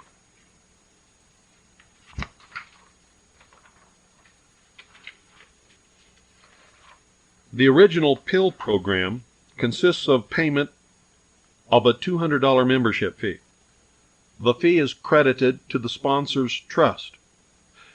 Your first paid referral of $200 is distributed upline 4 levels at $40 per level, starting with your sponsor. Your second paid referral of $200 pays all the setup costs of the trust. Your third paid referral of $200 is deposited to the trust, and the trust is activated. Now, if you do it like I taught you before, it doesn't cost you a thing. If you want to get started right away, it's going to cost you $800 right up the bat. Or if you want the Pill Plus, you can upgrade. It's all in the instructions that you're going to get with the report.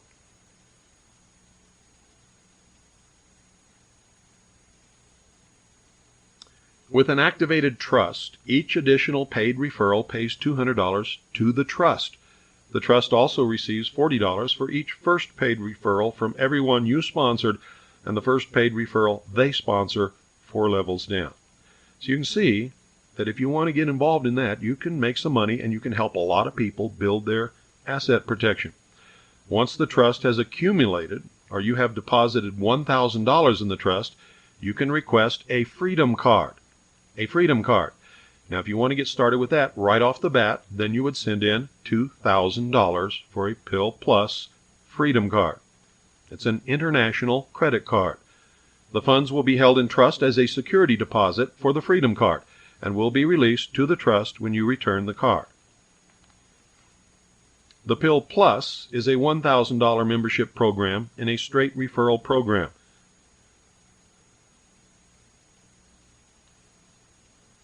The Quick Start is $800. That gets you a trust right off the bat and gets you going. Our $2,000 under the Pill Plus program. Get you started, get you going, puts the money to back your freedom card, and issues your credit card to you. Now, really, that's all there is to it. You can also get foreign grantor trusts, which I would recommend for those of you who are really being scrutinized by somebody. Foreign grantor trusts are trusts established by a settler in a foreign jurisdiction. You see, for purposes of U.S. taxation, the settler cannot be a U.S. citizen, resident, or taxpayer. The foreign grantor trust is created and administered under the laws of the foreign jurisdiction, and the trustees are not located in the United States or its possessions. So for purposes of U.S. taxation, the assets and profits of the foreign grantor trust are treated as if it's owned by and taxed to the foreign settler, and as such cannot be subject to U.S. taxation unless the assets are situated in the United States. In the case where the assets are situated in the United States, there may be tax consequences depending upon whether you've already paid taxes on that stuff or not. You know, it's just, you have to look at all of these things and figure it out for yourself. We suggest that you seek the help of some professional who knows what they're doing regarding tax havens and legal and lawful tax avoidance. There are CPAs who specialize in those things. There are also attorneys who specialize in those things. But it's up to you. U.S. citizens or residents may transfer money directly to a foreign grantor trust. There are income tax benefits to the foreign grantor trust in that non-U.S. citizens and residents are taxed in the U.S. only on income derived from the U.S. that is fixed or determinable, such as interest, dividends, rents, etc. Non-U.S. citizens are not taxed on capital gains unless the capital gains relates to conduct of a U.S. business or trade or relates to U.S. real property interest.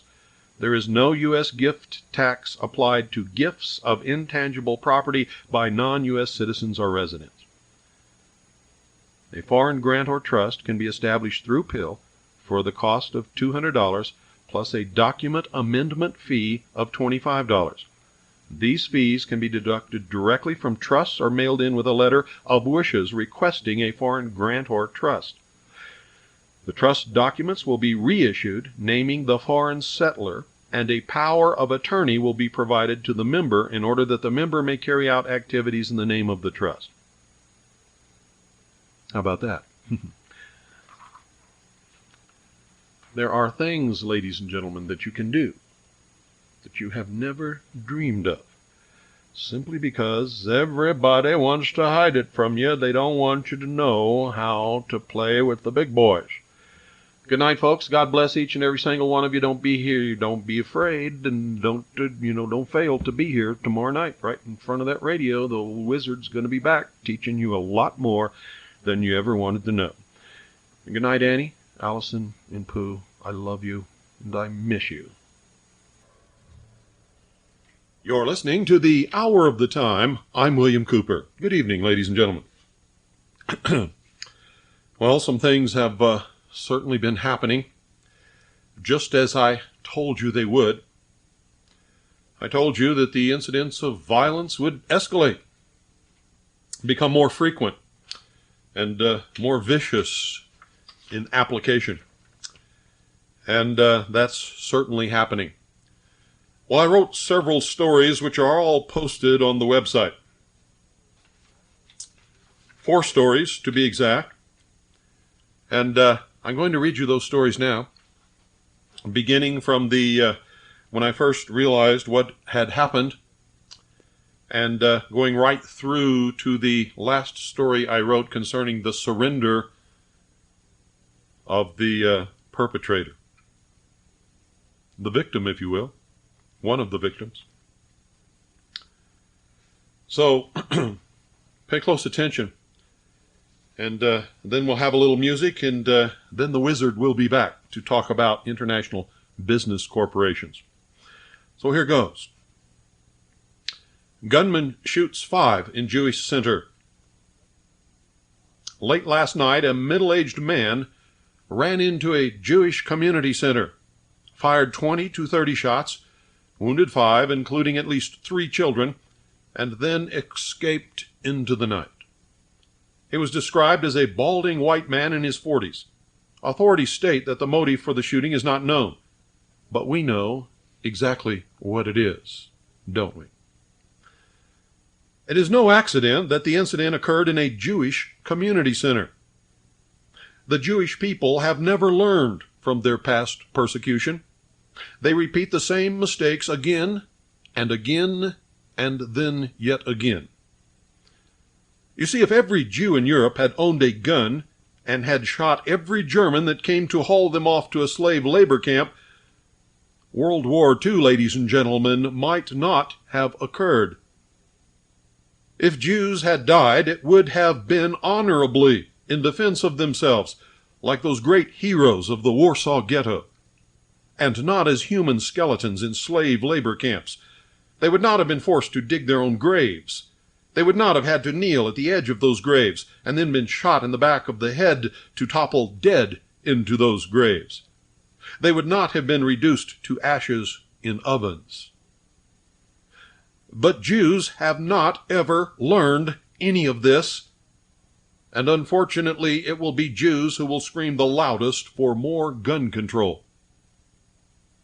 You see, Jews are probably the most manipulatable group of people in this country and maybe even in the world.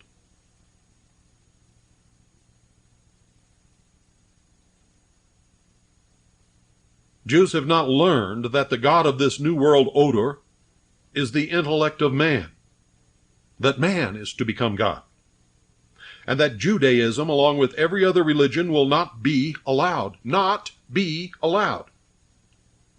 Once again, they will become slave labor in a world without God. Only this time their fellow slaves will be Christians and Muslims, and every other religious man or woman who will not accept the new man God, the new Superman, just like Hitler envisioned. You see, there is no difference between Hitler's vision of the Superman and this New World Order's vision of the new man God. But I don't want this enslavement to happen to anyone, not anyone ever again. And I am disgusted that the world cannot realize what is happening and is going to repeat the same old mistakes over and over and over again. You see, the motive of all these seemingly random acts is gun control, gun control, gun control. The shooter is another victim of a socialist mind control program. And it will be discovered that he is an ex or current mental patient of a mental health professional. He will be discovered to have been or will be currently on some type of prescribed medication such as Prozac or a similar drug. Watch for him to attempt to commit or to commit suicide when capture becomes imminent. President Clinton said about the shooting, quote, "Once again, our nation has been shaken and our hearts torn by gun violence. It calls on all of us not only to give our thoughts and prayers to the victims and their families, but intensify our resolve to make America a safer place." And just what do you think that means? I have warned repeatedly that these incidents will continue and grow more frequent and more violent as time rolls by. It will only stop when international socialism realizes its goal of total and complete disarmament of all people everywhere. And it will not be because people are without guns. It will be because the terror is no longer needed. The agenda will have been served.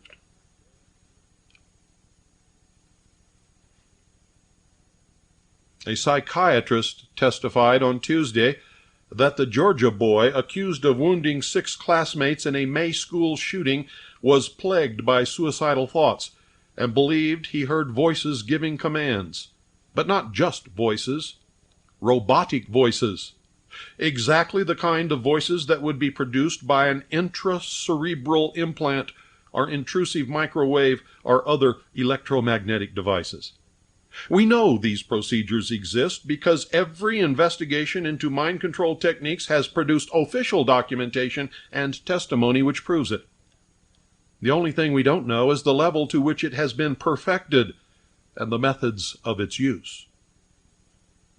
Now, I warn you again that these incidents will escalate in frequency and violence until these mind control programs are opened up, the victims discovered, and treatment programs are put into place to counter their programming. If this is not accomplished, the hysteria will build until most Americans consent to be disarmed. Let me say that again. If this is not accomplished, the hysteria will build until most Americans consent to be disarmed. But many of us know that a disarmed people is an enslaved people. And those of us who will not consent will engage the enemy in a great civil war, in an attempt to quell the socialist insurrection and to reinstate constitutional Republican government as guaranteed by Article 4, Section 4 of the Constitution for the United States of America. It will be a very, very long and a very, very bloody war. Now, ladies and gentlemen, I have fought in a war, and I know the terrible consequences of such a course. I have spent many years in a so far failed attempt to awaken enough people so that no one will have to suffer through such a war. I very strongly advise you to wake up and help me to solve these problems while there is still a possibility, slim though it may be, to prevent the violent war that is sure to come. But I advise you to thoroughly prepare, and don't make the mistake of thinking it can't happen in America. You see, very powerful competing political ideologies have been set in motion that virtually assure that it will happen in America. That was the first story that I wrote and posted to the website upon discovery of what happened last night. Here's the second. Right again. The Seattle Times reported that late last year, Buford O'Neill Furrow, 37, of Washington State, the suspected Los Angeles shooter, tried to commit himself at the Fairfax Psychiatric Hospital in Kirkland, a Seattle suburb, but got in trouble when he pulled a knife on staffers and eventually pleaded guilty to second-degree assault. Our sources in Washington report that Furrow complained that he heard voices in his head. Sources claim that Furrow has been in and out of mental treatment several times. Here is the third story. Law enforcement knew in advance. Let me say that again, just in case you missed it. Law enforcement knew in advance. The Los Angeles Police, or the Federal Bureau of Investigation, knew exactly who the perpetrator was and went right to his van parked on a street about 5 miles away near the Van Nuys Airport. Now, can you imagine, ladies and gentlemen, how many red vans there are parked on streets in Los Angeles and the vicinity? Police and the Federal Bureau of Investigation say they did not know the identity of the shooter until they found his van. But of the hundreds of thousands of vans, cars, and trucks parked on the streets of Los Angeles, police knew exactly where his van was parked and went straight to it. All police knew was that the shooter drove away in a red van. Buford Furrow's van is the only red van that was broken open and searched. This can only mean that the Federal Bureau of Investigation or the Los Angeles Police, or maybe both, knew the crime would occur before it happened. Exactly the same as Oklahoma City and Columbine High School in Colorado.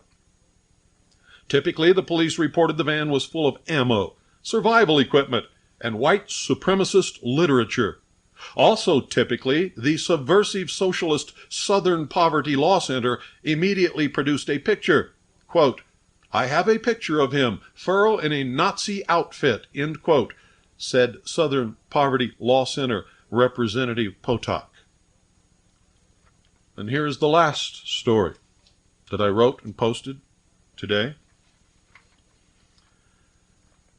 Suspect surrenders. Buford Furrow surrendered today in connection with the shooting at a Jewish community center in Los Angeles.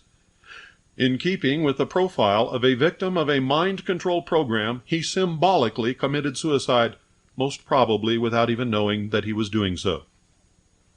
You see, after eluding capture, Furrow took a taxi to the Nevada border at State Line, where he obtained another taxi, which took him to Las Vegas.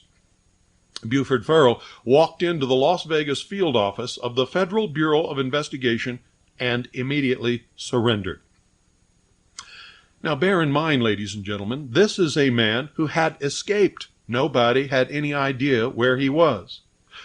He looked so much like so many other middle-aged, balding men that he could have disappeared anywhere that he wanted to. Also bear in mind, this is the man who, while voluntarily seeking commitment to a mental institution in Washington state, drew a knife on attendants when they attempted to take him into custody.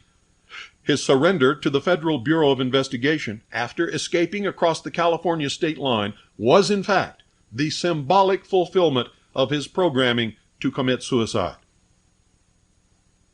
It was revealed that he had ties to so-called hate groups. Now, the question I have to ask is, I wonder if it was the Southern Poverty Law Center or the Anti-Defamation League. I wonder if those were the hate groups that he had ties to. It was also revealed that he had been ordered by a court, and listen to this very carefully, folks, he had been ordered by a court to continue taking prescription medication for mental problems. He had been ordered by a court to continue taking prescription medication for mental problems. The Seattle Times reported today that Furrow attempted to commit himself last year at the Fairfax Psychiatric Hospital in Kirkland, Washington. Dr. Tim Rogue, the hospital's former medical director, stated that during a scuffle, Furrow pulled a knife and was subsequently arrested. King County court records in Seattle show that Furrow pleaded guilty on April 26 to second-degree assault with a knife. He was sentenced to 8 months in jail and 12 months community supervision. Furrow received credit for time served and was released in May. Veltri Johnson, spokesman for the State Department of Corrections in Olympia, Washington, said the court ordered Furrow to continue taking prescribed medicine but would not identify the type of drug. No one would comment further on Furrow's psychiatric problem. A close source, an expert on psychotic drugs, said, quote, "They don't usually court order people to take antidepressants, and I have never heard of that happening. I guarantee the drug he was on was one of the neuroleptic drugs, also called antipsychotics," end quote, end of story. That's right, folks. Get the scoop and tune in to Coop. You heard it. And that's me. Well, I hope you got your pen and paper ready, because tonight we're going to talk about IBCs, International Business Corporations, and layering, how to layer your asset protection structure in order to get the best benefit from all of it. You've been introduced to offshore trusts, and I've told you an awful lot about them. Told you how they work. I've explained the structure and the different people who are involved and what their role is and all of that. But you may find you need additional offshore support services. A trust may not be the whole answer for you. And I think that later you're going to find out that one trust is never the answer. You need at least 2 or 3 trusts, maybe more, and a minimum of 2 IBCs. And you don't have to purchase or build these things all at once. You can do it over a period of time. And you have to have some plan. An IBC, ladies and gentlemen, is an international business corporation. And if you want to develop a secondary income, sheltered and completely unencumbered, establish a trading account offshore, have an offshore bank account you can control, or if you just want to do business offshore, or just want to do business, period, in a method by which you can protect your assets. Are you tired of your government dictating what, where, and how you can run your business? Are you? They're constantly creating new laws, new rules, new regulations, and new taxes that they slough off on the small business owner and the large business owner and corporations, everybody, as a matter of fact. And pretty soon you find that you're doing more of their paperwork and less of running your business, and you don't even work for them. Why should you be doing their paperwork? Truth is, you don't have to if you understand the law. Have you noticed that these legislators are the first to judgment-proof themselves and their assets? Well, it's true. And all citizens should learn to judgment-proof their assets. That's what this series of broadcasts is all about. This is number 11 in the series, by the way. Many of you are asking, how many tapes are in this series? Well, I was surprised to discover that so many listeners couldn't count. And then a couple of nights ago, I lost track myself, and then I realized that, after a while, you just aren't counting. This is number 11. Well, if you fit those parameters that I've just sort of tossed out, and there are many more that we could discuss, then you need an international business corporation in a tax haven. In a tax haven. It is no longer safe nor practical to do business in this country, to have a bank account in this country, to allow anybody in this country to know anything about your finances or your assets or your business. And quite frankly, it's nobody else's business anyway. Did you ever read the fine print on the signature card that your bank gets you to sign when you open an account? Ladies and gentlemen, it reads, and I quote, "The undersigned hereby agrees to abide by all the rules of the bank." Let me say that again. It reads, and I quote, "The undersigned hereby agrees to abide by all the rules of the bank," end quote. Did you ever see those rules? Do you know what you signed? Do you know what you agreed to? Well, let me tell you, what you have actually done is agreed to abide by all the administrative rules of the Secretary of the Treasury, in effect, the government. You have, in fact, signed a contract with the government, voluntarily waived your right to privacy, Fifth Amendment, everything, and agreed to be accountable to the state. Is that what you wanted when you went in to open a bank account? Is that what you thought the rules of the bank were? And why didn't you ever ask to see the rules of the bank and really read them?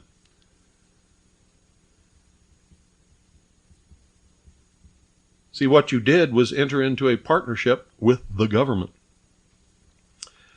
While it may not be practical for many people to get out of the banking system altogether, through the use of a pure trust, you can minimize this problem or even eliminate it entirely by establishing an affordable international business corporation with a private offshore bank account.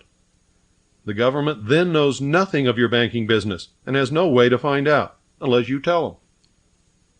Unless you have that condition that we have previously discussed known as flapjaw. Flapjaw. You've all known those people. From the moment they walk in the door, they can't shut up until and they're still talking as you shut the door in their face on the way out. You open the door and they start talking, and they talk and talk and talk and talk, and they keep on talking, and they talk all night, and they talk every minute, every hour. They talk to themselves in the bathroom mirror. When they go to the bathroom, they come back out, and they're talking to some mysterious ghost in the hall, and they're just always talking and talking and talking. And then when they leave that night, you say goodbye, and they're still talking, walking down the sidewalk. And in a couple of hours, you know everything in the world about them. Their business, their bank accounts, their money, their children, their neighbors, their dog, everything. We all know people like that.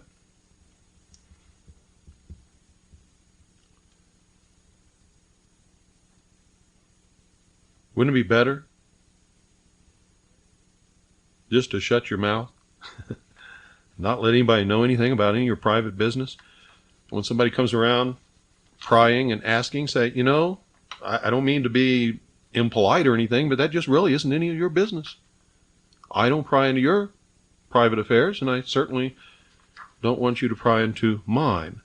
And some people, believe it or not, will become insulted when you say that, and you won't see them again. And that's good, because if they're the kind of people that are insulted when you ask them, please don't pry into your private affairs, then they're not the people that you want around you anyway. That's why some people are so hurt when they find out that I don't care whether I know them or not. See, I choose my friends very carefully. Very carefully. International business corporations and trusts can protect you, ladies and gentlemen. They can protect your business, and they can protect your family in at least 4 ways, and there are many more. But these are the basic things that you need to know right now. 1, they can reduce the amount of hard-earned cash your government can grab in taxes. Because if the money's not yours, the government can't tax you on it. They can ensure that your wealth is passed on to your heirs intact. Your heirs or assigns. Some people don't have heirs, and they assign someone. They can prevent seizure by the authorities, including the courts, acting on behalf of third parties. And number 4, they can protect you and your heirs from capital gains tax. When I get through telling you how to structure this, you're going to feel kind of silly that you never thought of this yourself, because it's very simple. But what I'm going to tell you tonight, I invented. I can guarantee you. But what I'm going to tell you tonight, I invented. I can guarantee you, you have never heard it from anybody else. You may hear it in the future, when all the little thieves out there get their hands on it and claim that they're the ones who invented it, but you're going to hear it for the first time tonight. Nobody else has ever disclosed this method of structuring and layering ever before. It was on the internet for a while on our website. It's not there now. Or maybe it is. Maybe it is still there. Maybe it is. And if you want to see it, just go click on the Belize Trust thing, or click on something. I forget what you click on. Just go click until you find it. How about those for directions? It's harvest-trust.org. Those of you who don't have computers, do not have access to the internet, you are missing out. You are missing out. And you've got to change that. Some of the best computers in the world that 5 years ago I would have done anything if I could have got my hands on one of them for any price. You can now pick up for $500, $600, $700 the whole system. Top of the line, fastest modem made, fastest, biggest hard drives, huge processing chips and big giant chunks of memory and everything. I mean, it's just absolutely incredible. It's incredible. So stop procrastinating and stop being afraid of computers. Anybody can learn them. You don't have to learn any new special language or anything else. It's real easy today. It really is. You'll be up and running before you know it. Now, the government has proven that I'm telling you the truth because they are continually attempting to attack IBCs and trusts through the taxing authorities. And this is absolute proof that they work. They are not successful with offshore IBCs and offshore trusts. They are successful with corporations and trusts in this country.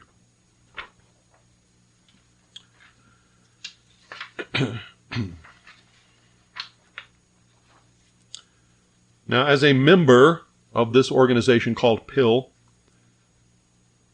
you can obtain an IBC at the best possible terms and conditions. And folks, I've looked at them all, and this is a good one. There are others that are just as good from other sources. If you don't want to get one from this source, it's up to you. I'm not trying to tell you where to do these things. I'm just educating you. And if you want to do them with PIL, I'm giving you that opportunity. See, PIL is incorporated under the laws of Antigua. PIL is an international business corporation. It offers a variety of offshore support services. In fact, it's a virtual superstore of services designed to fit the circumstances of entrepreneurs the world over. PIL can help you to operate your business and our personal financial affairs in complete confidentiality via a private and legal international business corporation and trust in combination, or you can build a complete big old structure, and I'm going to be talking about that in a few minutes unless we run out of time, in which case I'll talk about it tomorrow night. Now, here's what PIL recommends. PIL recommends the IBC owned by a trust, and they suggest the Bahamas. The IBC may be wholly owned by the trust or vice versa. The IBC may be the settler of the trust. And this will depend entirely on your personal objectives and circumstances. Now, I'm going to tell you a different way that requires more trusts and more IBCs when I get around to that portion of the broadcast either tonight or tomorrow. You see, confidentiality in the United States is virtually non-existent. Non-existent. An international business corporation, no matter where or which tax haven it is formed in, will give you these features: complete privacy and confidentiality. It's the law. Single shareholder subscriber is permitted. Shares may be held by corporation or trust. You can get the shares in the form of a bearer certificate, meaning whoever is holding the certificate owns the corporation, which is really neat because if they ever come in and seize all of your papers and everything, and this certificate of corporation or certificate of bearer shares is in there, and then they attempt to take you to court because they are claiming that you own the corporation and that you were somehow moving money around unlawfully, all you have to do is make it clear to the court that the corporation is owned by whoever owns the bearer share certificate. And you don't hold it, it's not in your possession, and then ask the court where it is. When the prosecutor stands up and says that it is in his possession, the prosecutor has then just admitted that he owns the corporation. How about that? I would love to be in the courtroom when that happens. And it will happen one of these days. If somebody has the presence of mind to understand what's going on. You can have a single director, and it may be a corporation or a trust or a human person. Absolute non-disclosure of beneficial owners. Bearer shares, as I've already told you, are permitted. There are low fees for setup and renewal. The total for starting an IBC is $1,000 with PIL. The price varies if you get it from somewhere else. It can be higher, but I don't think I've seen any lower. No statutory accounting or auditing of records. There are no filing requirements. There are no minimum capital requirements. There's no exchange of information agreement with any other country. You're exempt from taxes for 50 years if you form your IBC in the Bahamas. If you form it in Panama and you're not doing business in Panama, there is never any tax on your corporation or its earnings. But if you do business in Panama, then there is. See, so you have to know the law of the tax haven in which you form your corporation. Meetings are not required, but if held, may be outside the Bahamas or by proxy. The corporation is exempt from exchange control regulations. The certificate of incorporation is issued and renewed each year. Confidentiality. The corporation is established in a country that by law cannot divulge information about the directors or the owners. And if the shares are in the form of a bearer certificate, nobody knows until the owner produces the bearer certificate anyway. For asset protection, you can put your car, your home, your business assets in this corporation, and you personally own nothing. The corporation owns it. Then you can contract to work for the corporation for a small salary. And the corporation, in return, written into the contract, can allow you to live in the corporate-owned home or headquarters, since you're their agent or their attorney. You can drive a corporate car, etc., etc., etc. You have a confidential offshore banking account for the corporation. It's not your account, it's the corporate account. Set up an offshore checking account in the corporation's name. Use it to pay bills and buy assets for the corporation, such as cars, boats, homes, businesses, supplies, office furniture, etc. You own nothing. The corporation owns it all. Offshore money management. Use your corporation to start a new business, expand your present business, manage your personal finances, or build and multiply your offshore profits by investing in other offshore investment opportunities. Now, international business corporations do have some restrictions, and you have to make sure you understand the law in the tax haven in which your IBC is formed. If it is formed in the Bahamas, you may not carry on business with residents of the Bahamas. If it's formed in Panama, you may not carry on business with residents of Panama. You may not own real estate in the Bahamas. You may not carry on business as a bank or an insurance company, agent, or broker. You may not provide a registered office for other companies. And all IBCs must maintain a registered agent and office in the company in which they are, in the country, I should say, in the country in which they are formed. If you form your IBC in the Bahamas through PIL, then you must maintain a registered agent and office in the Bahamas. And PIL will provide that for you for a very small annual fee. Bet you guys didn't realize that you could do all these things. Well, the Constitution guarantees you can. Guarantees you the right to contract. And it says that nobody can deny you that right. Isn't that amazing? Now get out a pen and paper because I'm going to tell you a little method for structuring here that really, really works.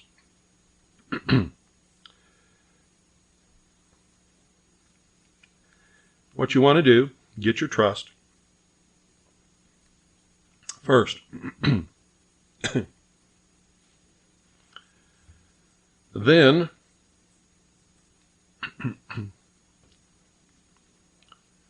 have the trust contract with you to be a contract agent for the trust. Do not name a beneficiary. Do not name a beneficiary.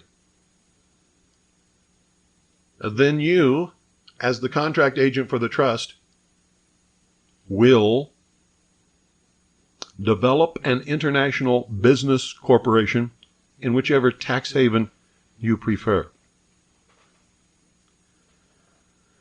This international business corporation will then be named as the beneficiary of the trust. The beneficiary of the trust. When you form the international business corporation, you will have the shares issued as bearer certificates, or a bearer certificate.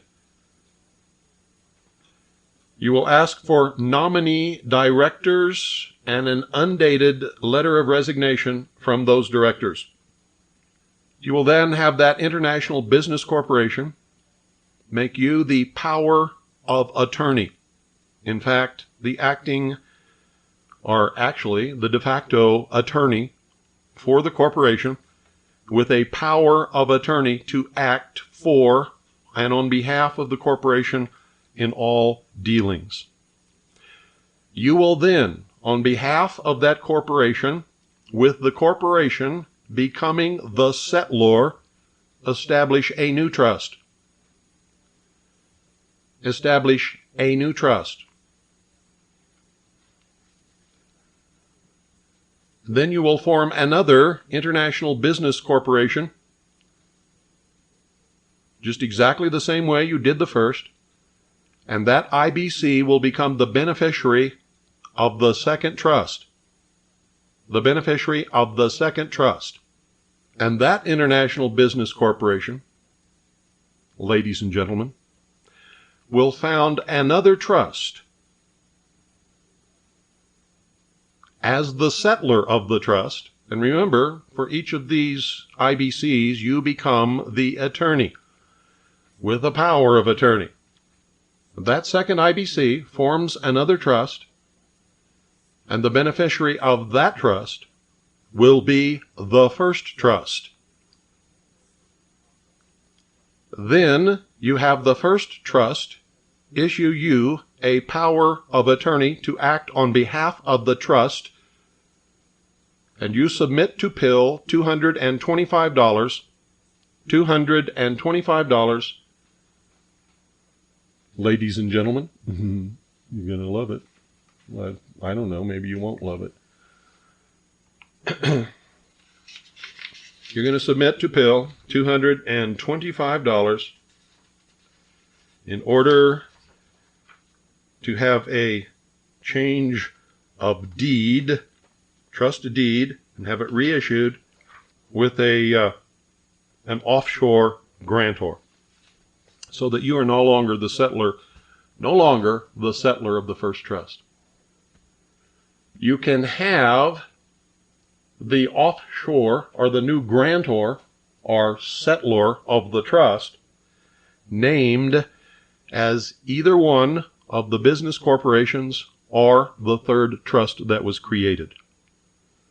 I recommend that you do it as the third trust that was created. You are now out of the picture. You don't own anything, but you control everything. You have power of attorney from the IBCs to conduct all of the business of the IBCs. You have letters of resignation from the nominee directors, so that if they ever try to wrest control of the corporation out of your hands, all you have to do is date it, and they're out of there.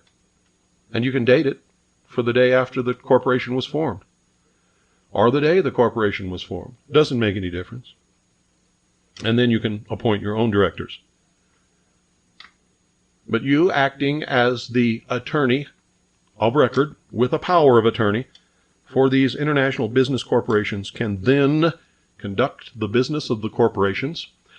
And since each of the corporations were the settlers of the trusts, you can then, on behalf of the corporations, but not on behalf of yourself, submit letters of wishes to the trustees to have the trusts perform whatever things that you need them to perform. Nobody can ever lay any of the business or the taxes or the money or anything on you, because you don't own any of it. Nothing. Absolutely nothing whatsoever. If you operate the corporations, and if you submit your letters of wishes to the trustees, always in a legal and lawful manner, always doing business properly, legally and lawfully, you can never get in any trouble. So that's how you can own absolutely nothing in the world and control literally billions of dollars. You can build an empire with it. You can make sure that the contract employing you contains a clause that upon your death or upon your incapacity or your severe illness or mental illness or accident or act of God or whatever you want to call it, whoever you personally have named will then become the new attorney of record for those corporations and will be acting upon behalf of those corporations. All done lawfully, all done legally, all without you owning anything. Oh, but Mr. Cooper, oh, gee, didn't you forget something? Well, what could that be? Didn't you forget the bearer certificates? Who owns those? Well, gee, I don't know. I don't have them. Well, who's got them? Gee. Even if I knew, I couldn't tell you because I signed a confidentiality agreement with the corporation in my contract. It specifies I cannot divulge that information. And it's against the law of the company, or the country, I should say, in which the corporation was formed for anybody to divulge that information. But Mr. Cooper, who owns the company? I don't know. Whoever holds the bearer share certificate owns the company. Well, then, if nobody knows, where are the profits for the company going to go? Well, the corporation will put the profits into the trust. If the corporation that's the beneficiary of that particular trust needs money, the trust can distribute trust funds to the corporation that's the beneficiary. But where does that corporation put its profits? Well, if that corporation has any profits, they would go to the trust which that corporation is the settlor for. Or to whoever owns the company, whoever's holding the bearer share certificates, that steps forward and says, hey, that profit belongs to me. You get the picture, folks? You just have to make sure that you don't own the corporations. And if I were you, I would make sure that one or the other of the trusts owned one or the other of the corporations, or both. And remember, you're going to have three trusts. Three trusts. The original one that you started. Remember, it has an IBC as a beneficiary.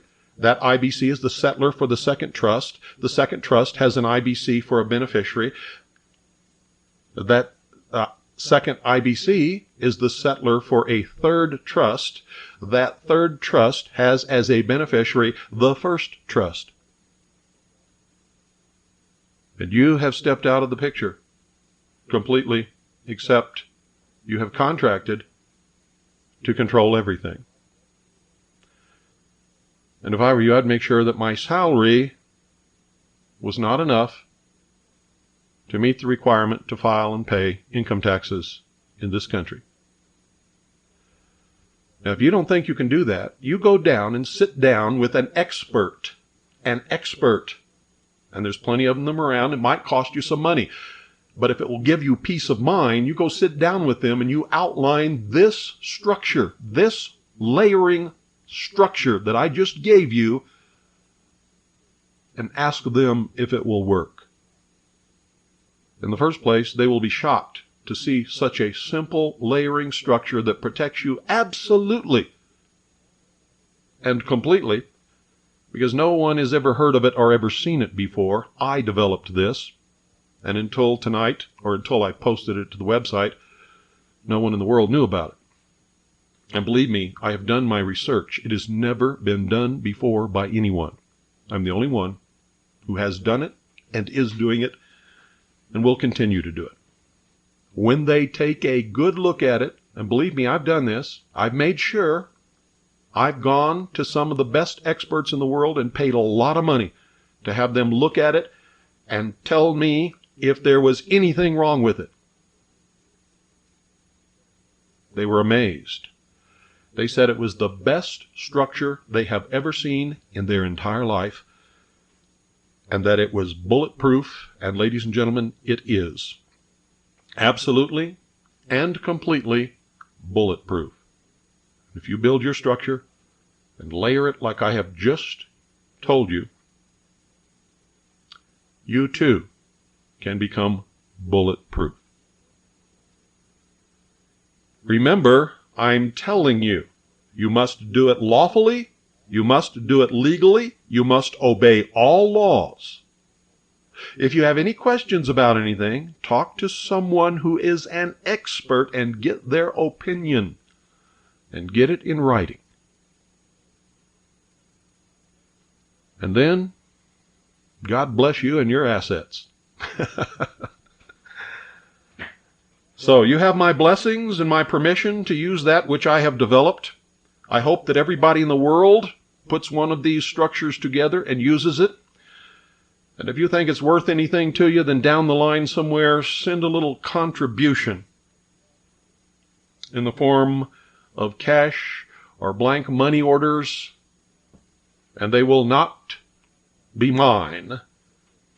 They will belong to the corporation which has purchased all rights to all of my intellectual material, patents, copyrights, etc.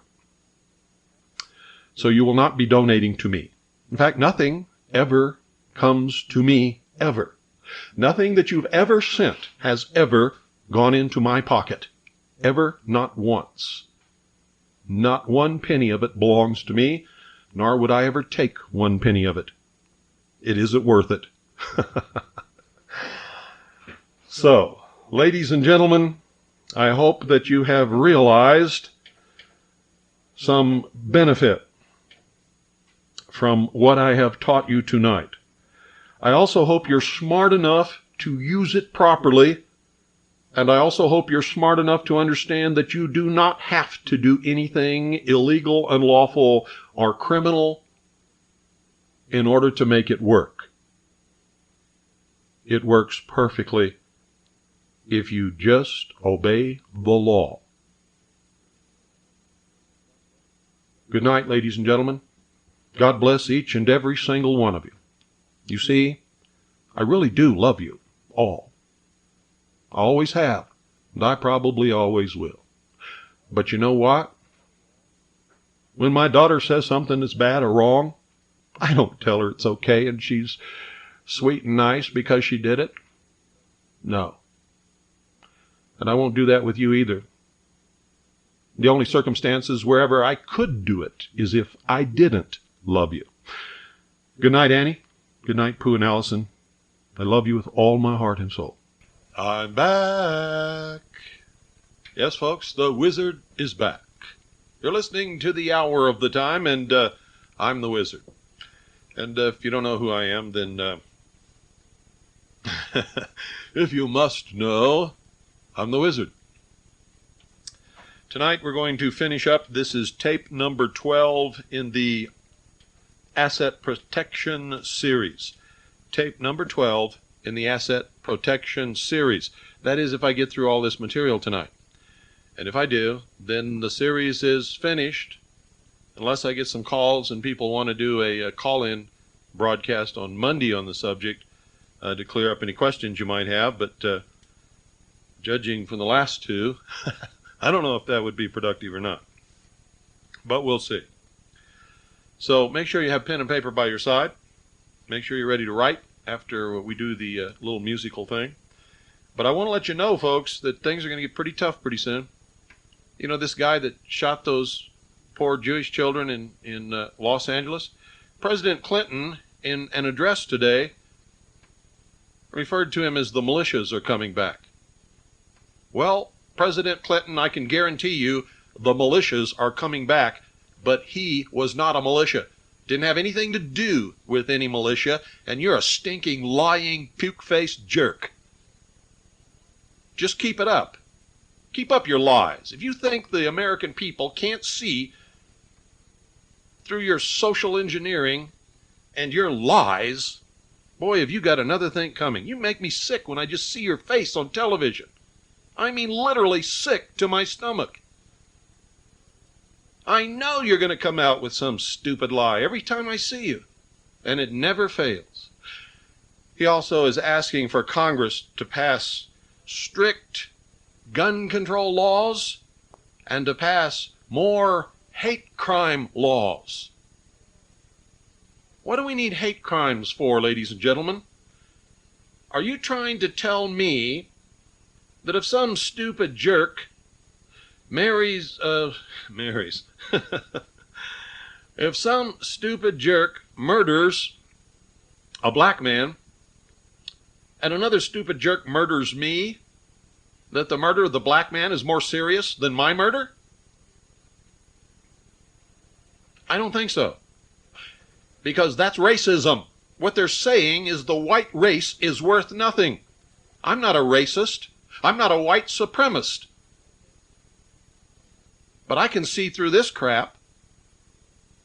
This is no different than the old thing in the South where they used to hang blacks and wouldn't punish anybody because blacks weren't worth anything. Well, ladies and gentlemen, I believe that all human life is valuable. All human life is equally valuable.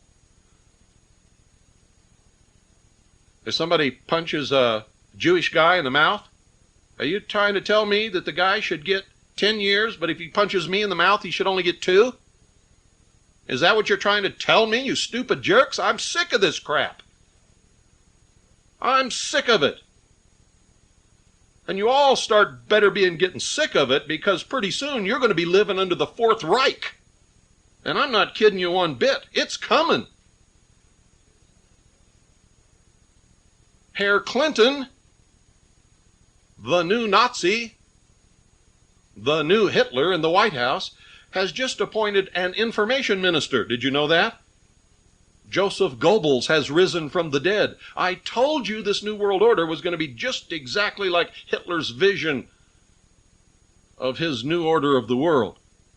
Now we have an agency of government to control information. Joseph Goebbels is back from the dead. He's laughing at all of us. When are you people going to wake up? When are you going to understand what's happening? When are you going to realize that this is crap? And it's got to stop. And if it doesn't stop pretty soon, remember what I told you last night? You better listen to me again. If it doesn't stop pretty soon, there's going to be a great civil war in this country, and blood is going to run in the streets of America. Not because I want it to happen. I've spent years and years and years trying to wake up enough people so that it couldn't happen. But you're not waking up. And I'm afraid it's going to happen. And I meant it, by golly. You're ready to ride, folks. Well, I'm just sick about what's happening. I am just absolutely sick about it. And by the way, if you don't believe that remote mind control is possible, go to our website, harvest-trust.org, click on Proof of Remote Mind Control, read it, and weep. Read it and weep. Been getting a lot of calls about this asset protection series. I've been helping people to understand it. And some are asking, why, should we go outside the United States? And all I can tell you is if you don't understand it by now, I don't know how to explain it to you. It should be evident to you. It should be obvious. You should be able to look around and see what's happening to people and know that you shouldn't be here. Or at least your assets shouldn't be here. You should be here to help us fight when the time comes to reinstate freedom and constitutional Republican government according to Article 4, Section 4 of the Constitution for the United States of America.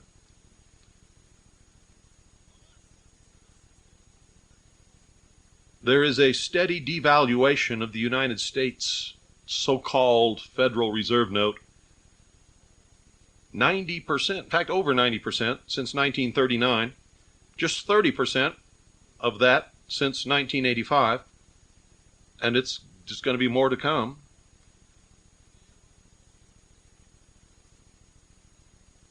The government is on a destructive feeding frenzy. A destructive feeding frenzy. The appetite of this government is insatiable. When was the last time real taxes were reduced? What about sales tax, capital gains tax, death tax, duties, estate tax, income tax, property tax, and countless other hidden taxes that most of you don't even know about, that are making your dollars worthless.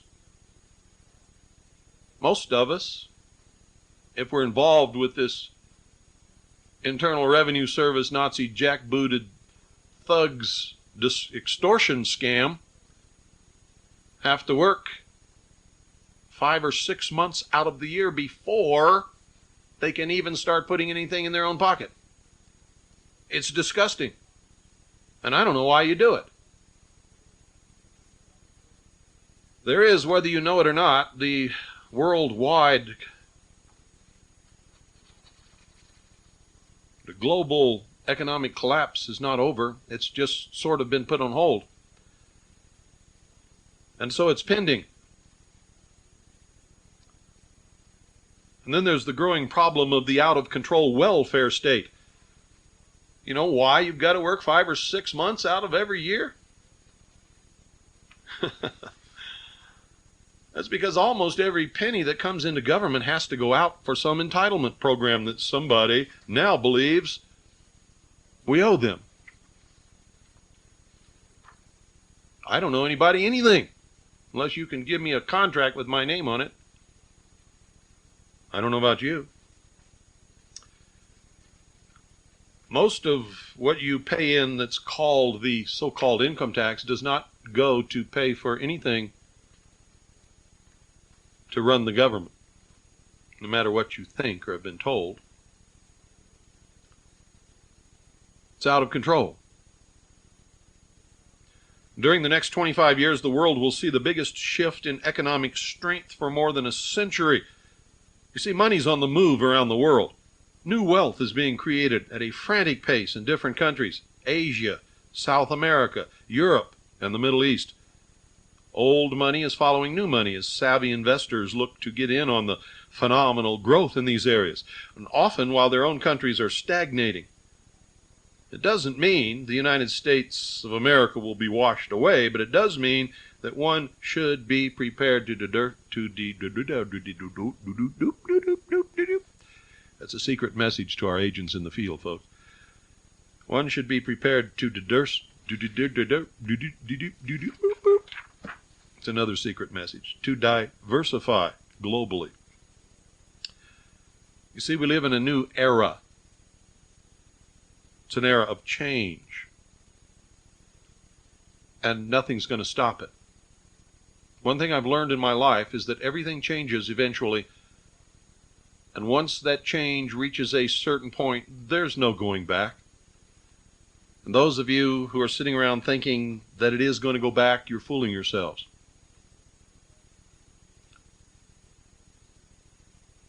Mobility.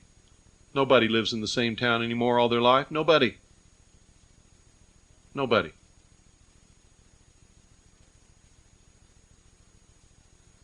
Or let me put it this way. A very few people might live in the same town their whole life.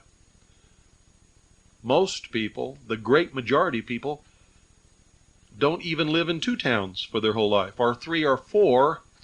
Our civilization has become so mobile that a lot of people are moving every 2 or 3 years, whether they work for somebody that says they got to move or not. And the stress connected with this modern society is just unbelievable. It's overwhelming. So protection of your assets is of paramount importance. Life has become global. Whether we like it or not, it's the truth. Walls have come down everywhere. The world economic powers are shifting, and it is affecting all of our lives. While we used to be the economic giant of the world, I can assure you we are not now, ladies and gentlemen. We are not now. And what made us the greatest economic giant that's ever risen up on this earth has moved to third world countries.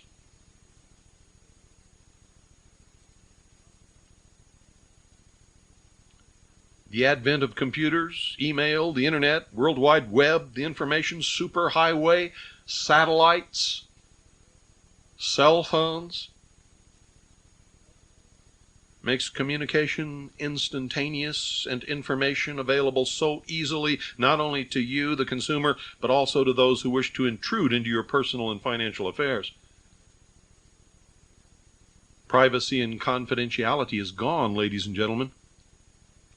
Where in the old days they used to have to somehow steal your personal records to find out what you were doing, now all they got to do is tap your telephone.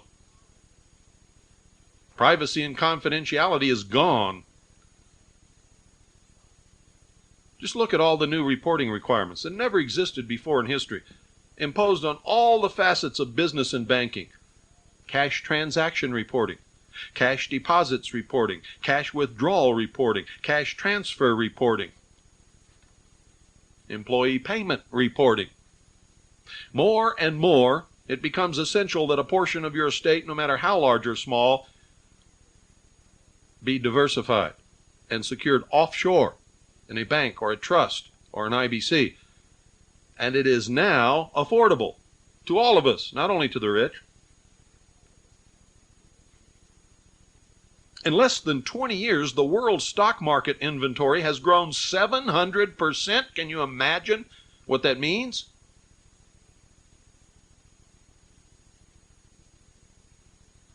In 1970, U.S. equities comprised fully 2/3 of the world's stocks. Today, U.S. equities are less than 1/3 of the world's stocks. The Dow, the NASDAQ are being outperformed daily by other world markets. And the fastest growing markets are Indonesia, India, Thailand, South America, Hong Kong, Asia, and Europe, even with their problems.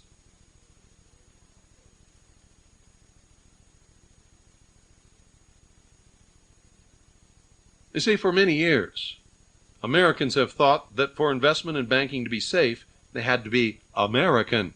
And for many years it was true, but not anymore. It is not true now, and it is absolutely ignorant to hold those beliefs. Because we went after guarantees like FDIC and agencies such as the Securities and Exchange Commission and various states' attorneys general. And what have these guarantees cost us? And how much are we willing to keep paying for them? The cost, ladies and gentlemen, has been a much lower return on our investments and uncontrolled growth of regulatory agencies resulting, of course, in complete loss of privacy and confidentiality. They want it all. And they don't want one single penny to escape detection. But you see, they have an erroneous idea. They think it's their money. And it's not.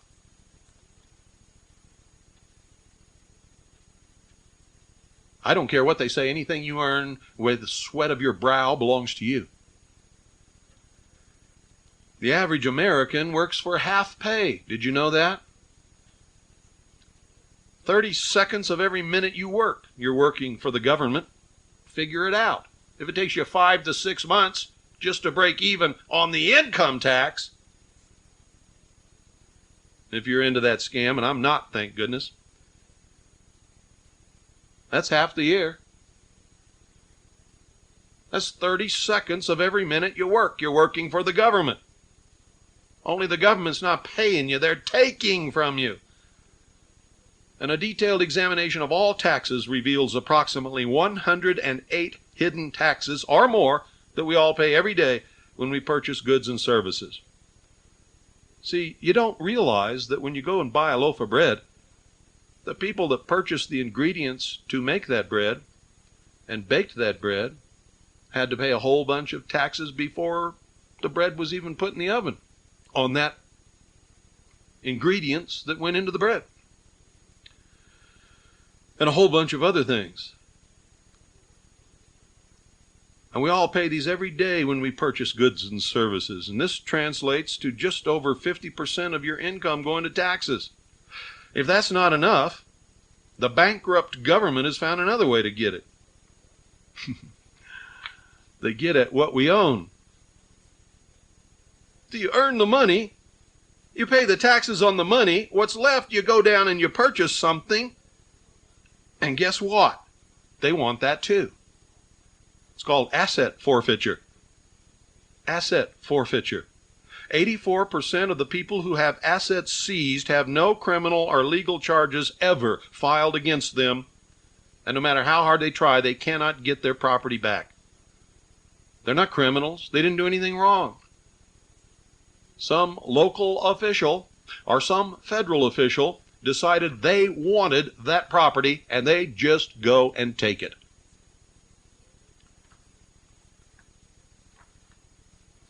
President John F. Kennedy, 10 days before his assassination, stated, and I quote, "The high office of the president has been used to foment a plot to destroy the Americans' freedom, and before I leave office, I must inform the citizens of his plight." End quote.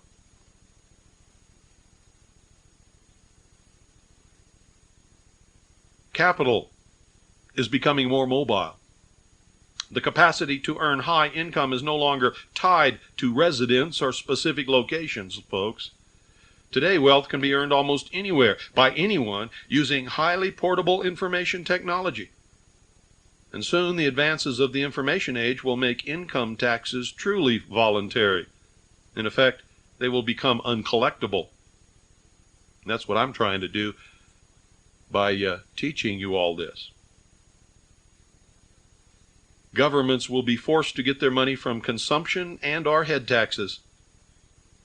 The paradigm that government should pay the bills of anyone afflicted by hardship is rapidly changing to rewards must match more closely the productive capacity of the individual.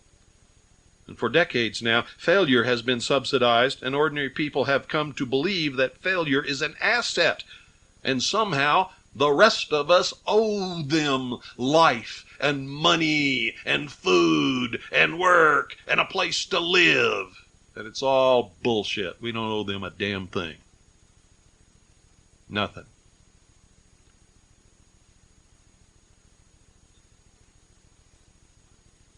You see, that attitude must change. It has to change. It will change, because this phony welfare state cannot be sustained. And don't tell me that welfare is being phased out. That's baloney. They just phase something else in that takes its place. If you don't believe me, look around and you'll see it.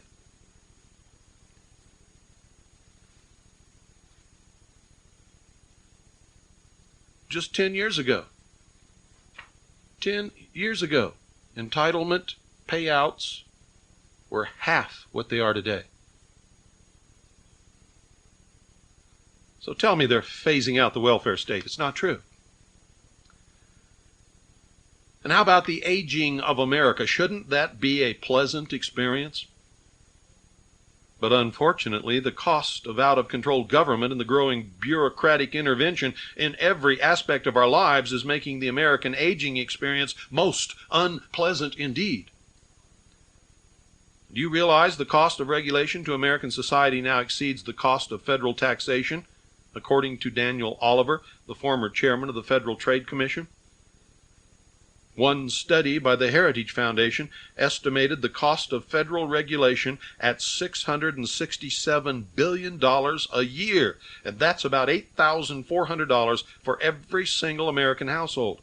Add the state and local government regulatory costs, and the burden leaps to $1.6 trillion, or $17,100 per household. Can you afford that?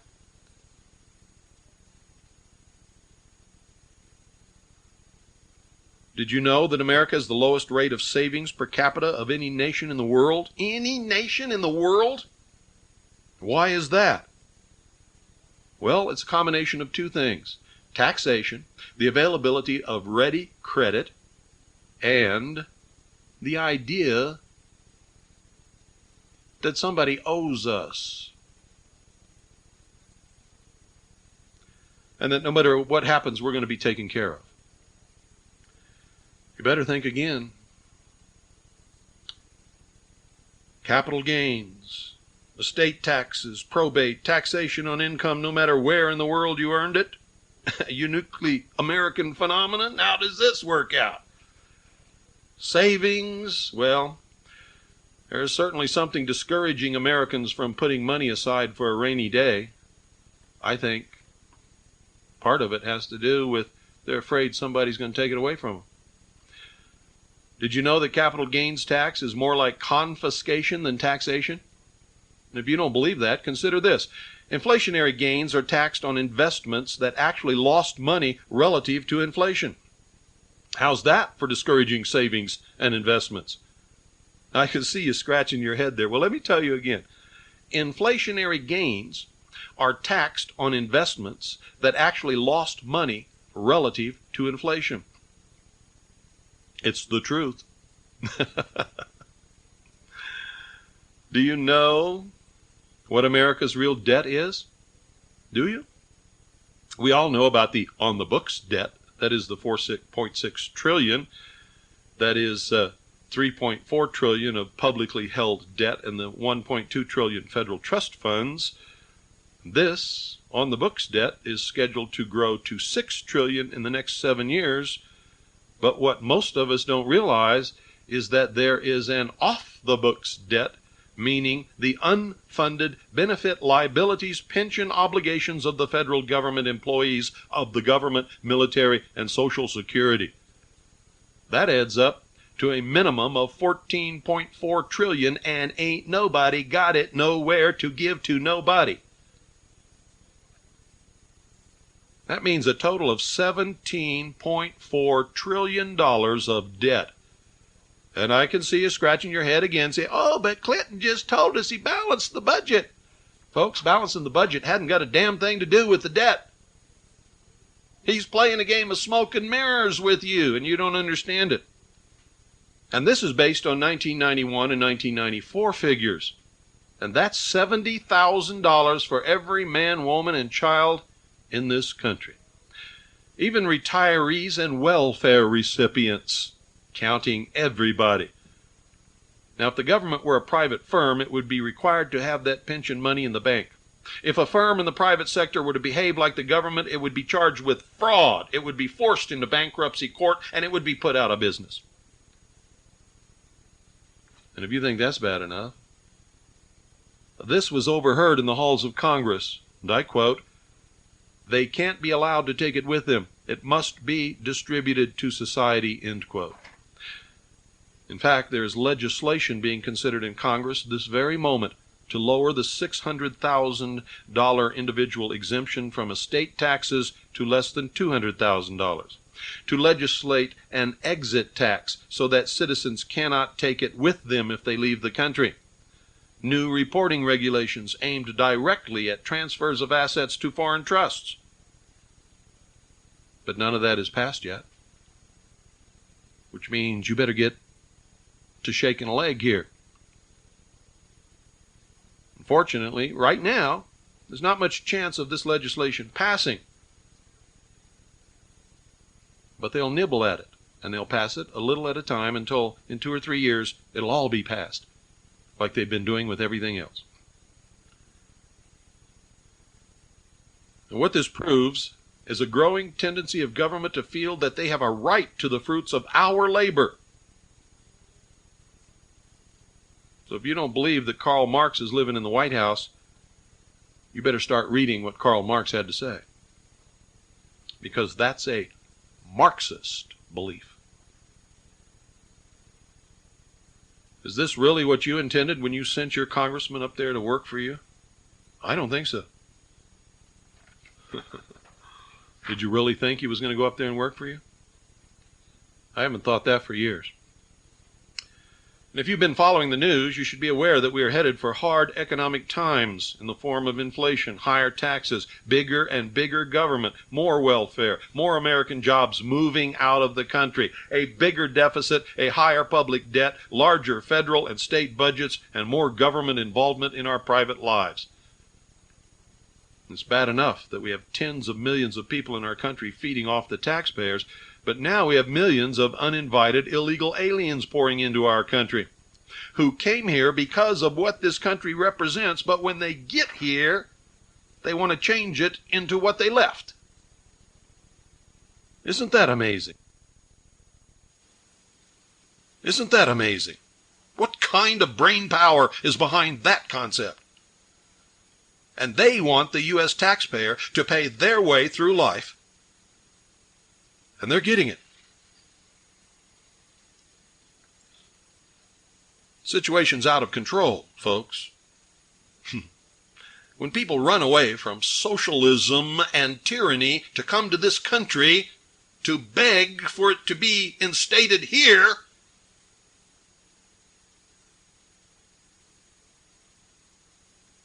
then it's not just a couple of teeth missing off the gear assembly. The whole damn engine's broke. It's out of control. And we'd better start thinking about how we're going to survive economically, because it's only going to get worse. It's not going to get better.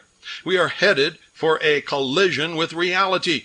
And when that finally happens, you better have something put away in the form of cash or gold or hard assets of some kind, property, to get through a few years of economic hell.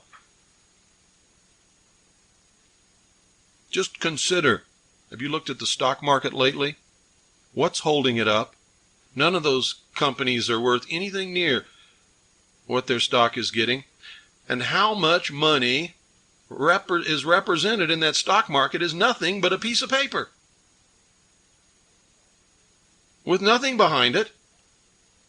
When that finally breaks and comes tumbling down, ladies and gentlemen, there is going to be such gnashing of teeth and crying and wailing that you probably won't believe it. But it's going to happen. If you think the Depression of the 1930s was bad, wait till you see what's coming. Now, here's 4 principal reasons why you need an offshore plan. 1, tax minimization. Pay the least possible amount of that tax that is legally allowable, no more, no less. The Supreme Court has ruled on many occasions that avoiding taxes is legal and lawful, as long as you're using legal and lawful means to do it. So tax minimization, avoiding taxes. Privacy, create a realm of impenetrability. Number 3 is asset protection. Using a trust, divest yourself of assets. Number 4 is profit. There's higher returns offshore, and there's no tax offshore if you form your trust and your IBCs in the right jurisdictions. The only tax you should pay is on money you earned onshore, and only money you earned. So let's debunk a few myths here and misconceptions. Myth: government is good and for the people. The reality is, the less government, the better, and government is now, today, for itself and growing constantly and becoming dangerous and tyrannical and despotic. Myth: government takes over problems and solves them. That's a laugh. The reality is the government creates more problems than it solves, and it creates them on purpose, and it spends more money doing it. Well, here's a good myth. The government places the interest of citizens first.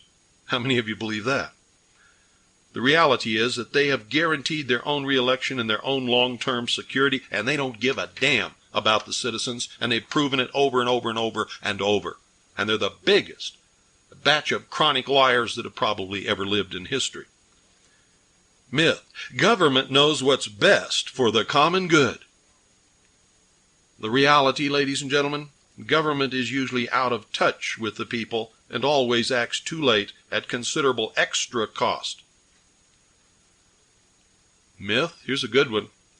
The United States of America is the land of the free.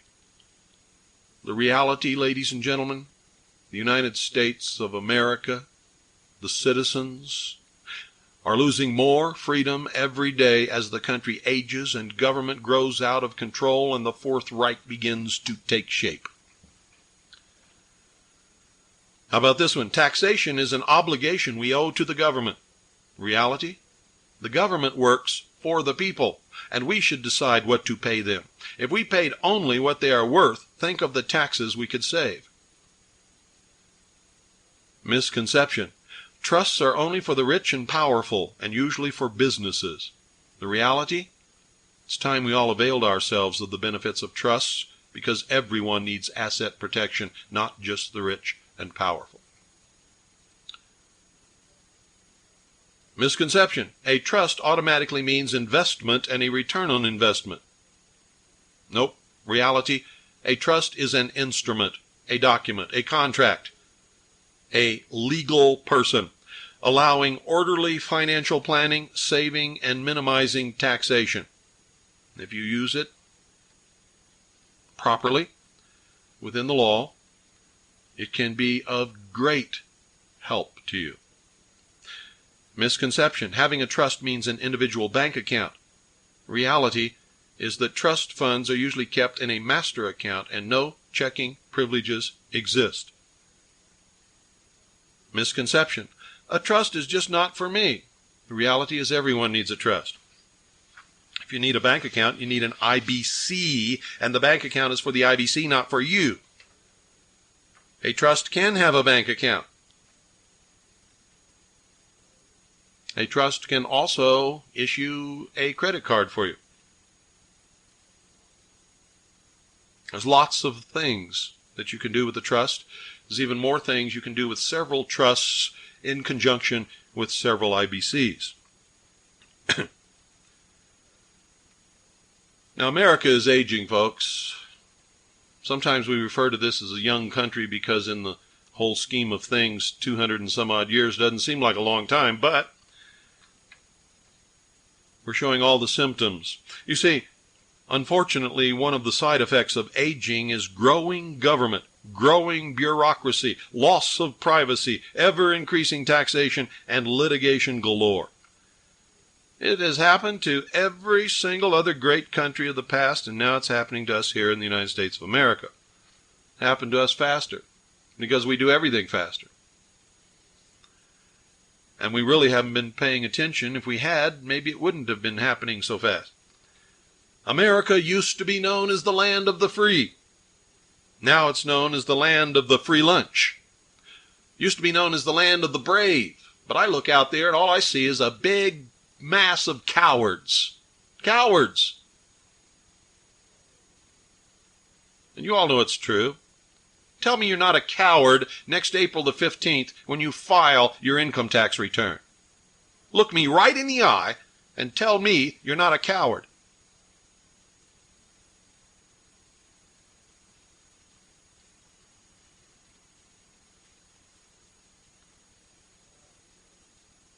It's all out of control. People from all over the world used to immigrate here under great hardship and sacrifice in order to settle down and work toward the American dream. Now people from all over the world stay away from here unless they don't have anything, and then they flock here, legally and illegally, to get in on the gravy train. To take advantage of the dumbest, most disorganized welfare state in the world today. And who do you think's paying for this? Why, do I have to tell you? It's you. The meek, docile, silent, coward, exploited U.S. taxpayer. That's who's paying for it. Now, remember one night somebody called in and asked about a living trust? If you have what is referred to as a living trust, when you die, the court will appoint someone to tax you, pay your bills, distribute your property, and charge you regardless of whether you have a will or not. This person will have no idea who you are and what you want. This is called probate, and the average time for it is 2 years. Curiously, if you have a will, then you must go to probate. More curious yet, even if you haven't made a will, you already have one. The state, every state has its own version of a will, and just in case you don't. And if you made your will out in one state and you moved to another state, that will might not be any good there. And every state has its own version of a will. Of course, you could try giving away everything while you're alive. This means the property may be subject to gift tax. It also leaves open the possibility that whomever you give your property to while you're alive may not do with it what you want. Or you could try a power of attorney to avoid probate. The only problem with that is that it is automatically revoked upon death. The alternative is the trust offshore. Now, you can have a trust onshore if you want to, but I'm telling you, things are getting so dangerous in this country, it's not safe anymore to have your assets in this country. Now, if a trust sounds preferable to probate, consult your tax advisor or send for this report. It's $50. And it will have an application to get started with your asset protection structure. It's $50. Send it to the hour of the time, in care of 101.1 FM, P.O. Box 940, Eagar, spelled E-A-G-A-R, Arizona 85925. That's the hour of the time, in care of 101.1 FM, P.O. Box 940, Eagar, spelled E-A-G-A-R, Arizona 85925. Now, ladies and gentlemen, listen to me carefully. America is the only country in history that was actually founded on the principles of free market and individualism. The American Revolution was people against the state, as opposed to one strong man against another strong man. But with aging, America has degenerated. It is no longer an ideal to which free men can strive. This was inevitable, given the nature of government. The U.S. government seems to be moving inexorably toward a total corporate police state, and it has already reached the point where it can be counted on to place its interest and the logic of power above the interests of any of its citizens. And the more power and functions the government amasses, and the more people who are working for government, the less freedom and resources are left for the citizens. You see, government's like a creeping plague. What's that stuff down south they're always talking about? That vine that just grows over everything, grows over trees, grows over houses, grows over highways. Well, that's what's happening. Washington is like a creeping plague, growing exponentially, gobbling up things that used to be done rather well privately. After creating a middle class, it is now impoverishing this same middle class. And that's intentional. See, the world, the new world order, the new world government is going to be a socialist government, and there cannot be a middle class in a socialist world. Do you know any government that will voluntarily limit its own power and privileges? It's the nature of government. Despite all of its speech-making to the contrary, government will keep increasing its power, its scope, its privileges, and taxation all the time. Government, once created, becomes a magnet for power seekers. If government were treated as a private business, they would have gone bankrupt or been arrested decades ago. And we're seeing in the Western democracies, in the United States of America, the Republic, in particular, the growth of the corporate police state, which is gradually conceding to itself the right to regulate and interfere in every single activity of the individual on the basis that it is doing so for our own good.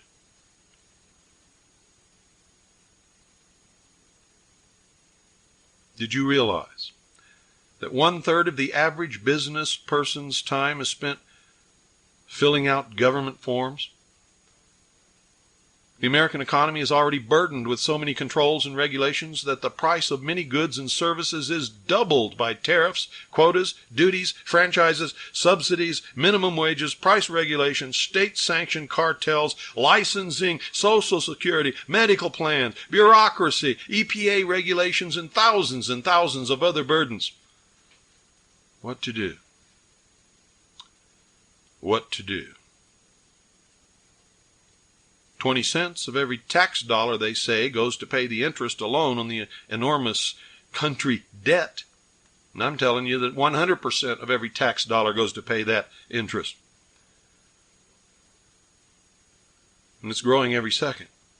50% of the wealth created by Western industry is spent by the bureaucratic machine and not by the productive part of the population who generate it in the first place. That's wrong. Not surprising when you consider all the government we have to live with, federal, state, county, and municipal. How many relatives do you have who work for government? I bet you've got a lot. To fund its enormous money appetite, government has no alternative but to keep inventing new taxes, new tolls, new duties, new fines, new extortions. We're now living with the first generation in history who will be less well off than their parents before them. Now think about that. We have to work twice as hard just to make ends meet. The standard of living and the buying power is actually decreasing. We are living in the most litigious society in the world. In fact, 2/3 of all the world's attorneys live and practice in the United States of America. Think about it. 2/3 of all the world's attorneys. One lawsuit for every man, woman, and child in the country in 1992. That's one every 30 seconds. That's a lot of people chasing your legal service dollar. Is it any wonder, folks? Attorneys don't tell you about trusts and how to avoid probate. Another very good reason for diversifying offshore, as if our bankrupt, out-of-control Washington government didn't have enough to worry about, what about the Federal Reserve note?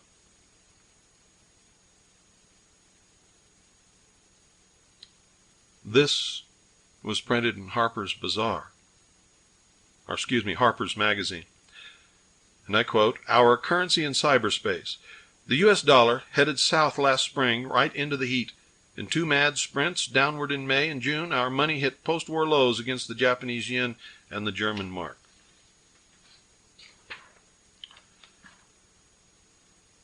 The projectable trend promises disaster. The most disturbing news was the relative failure of the governments of the United States, Germany, Japan, and 14 other rich countries to rescue the dollar from its free fall. The Fed reported that it devoted $2.8 billion to fighting the selling wave, a pool of money the traders profited from as the dollar sank to new lows. The sum total of our government's effort to protect its own currency was to transfer millions of public dollars into the coffers of some of the richest individuals and institutional currency traders in the world. Now, if you think it's bad enough that we have a Federal Reserve note attempting to represent real money, and the reality of it is it's just paper representing a debt that somebody owes somebody else, take a good look at the stock market. That represents no value whatsoever. It represents gambling.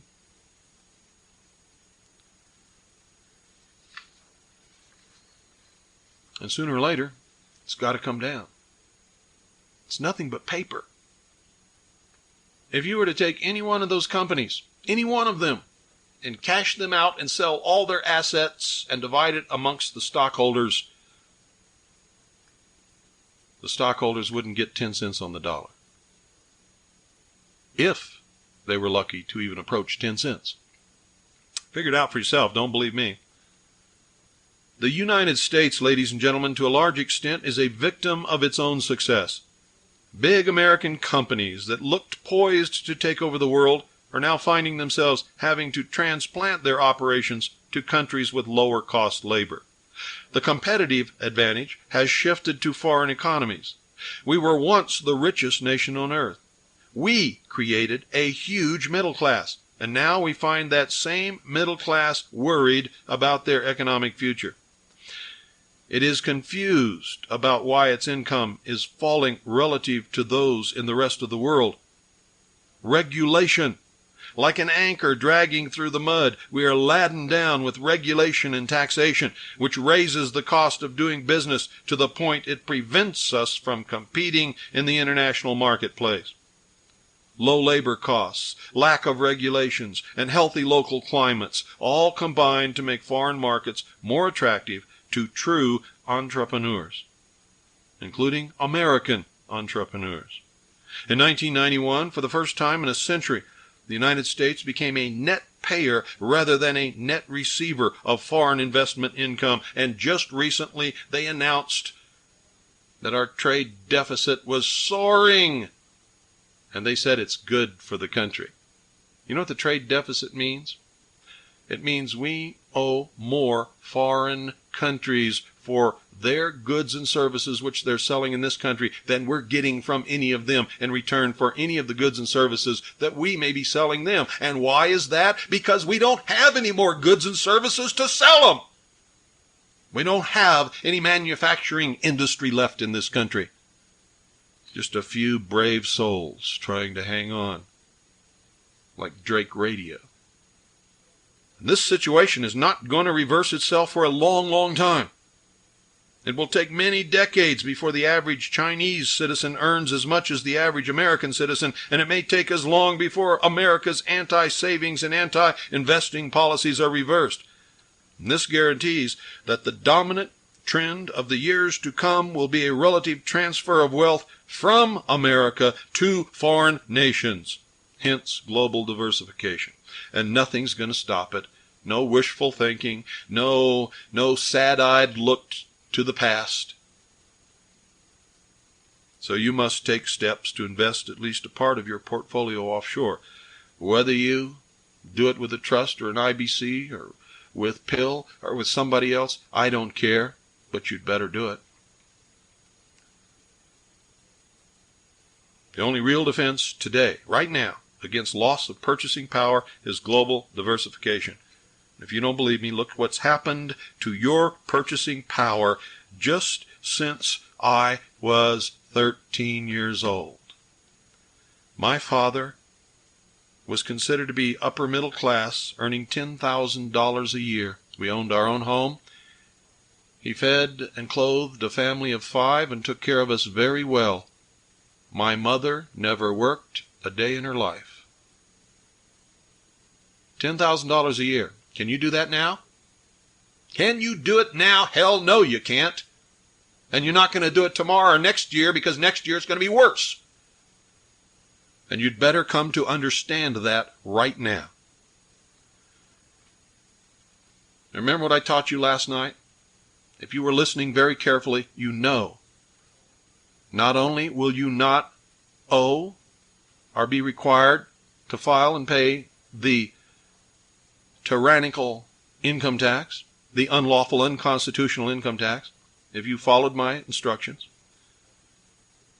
but you will not even have a requirement to report that there is a trust to anyone, because you won't meet any of these things. You will not be a U.S. citizen transferring property or money to a trust. There will be no transfer, either direct or indirect. The trust will be a foreign trust, but there will not be a U.S. beneficiary, and there will not be a U.S. settlor. Now, if you forgot what I told you last night, get the tapes and listen to them. If you need to feel safe and provide for yourself some kind of an income in your old age, you can set up what's called a remainder trust.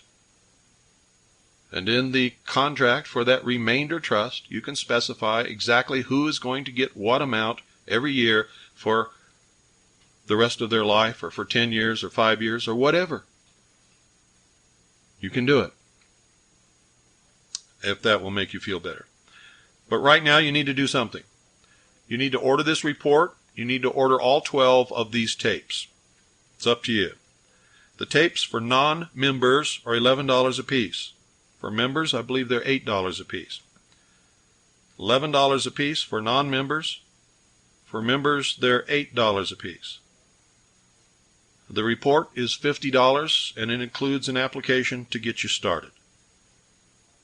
After you've read the report, if you have questions, you can call me or you can call Pill. You'll have their phone numbers. Okay, folks?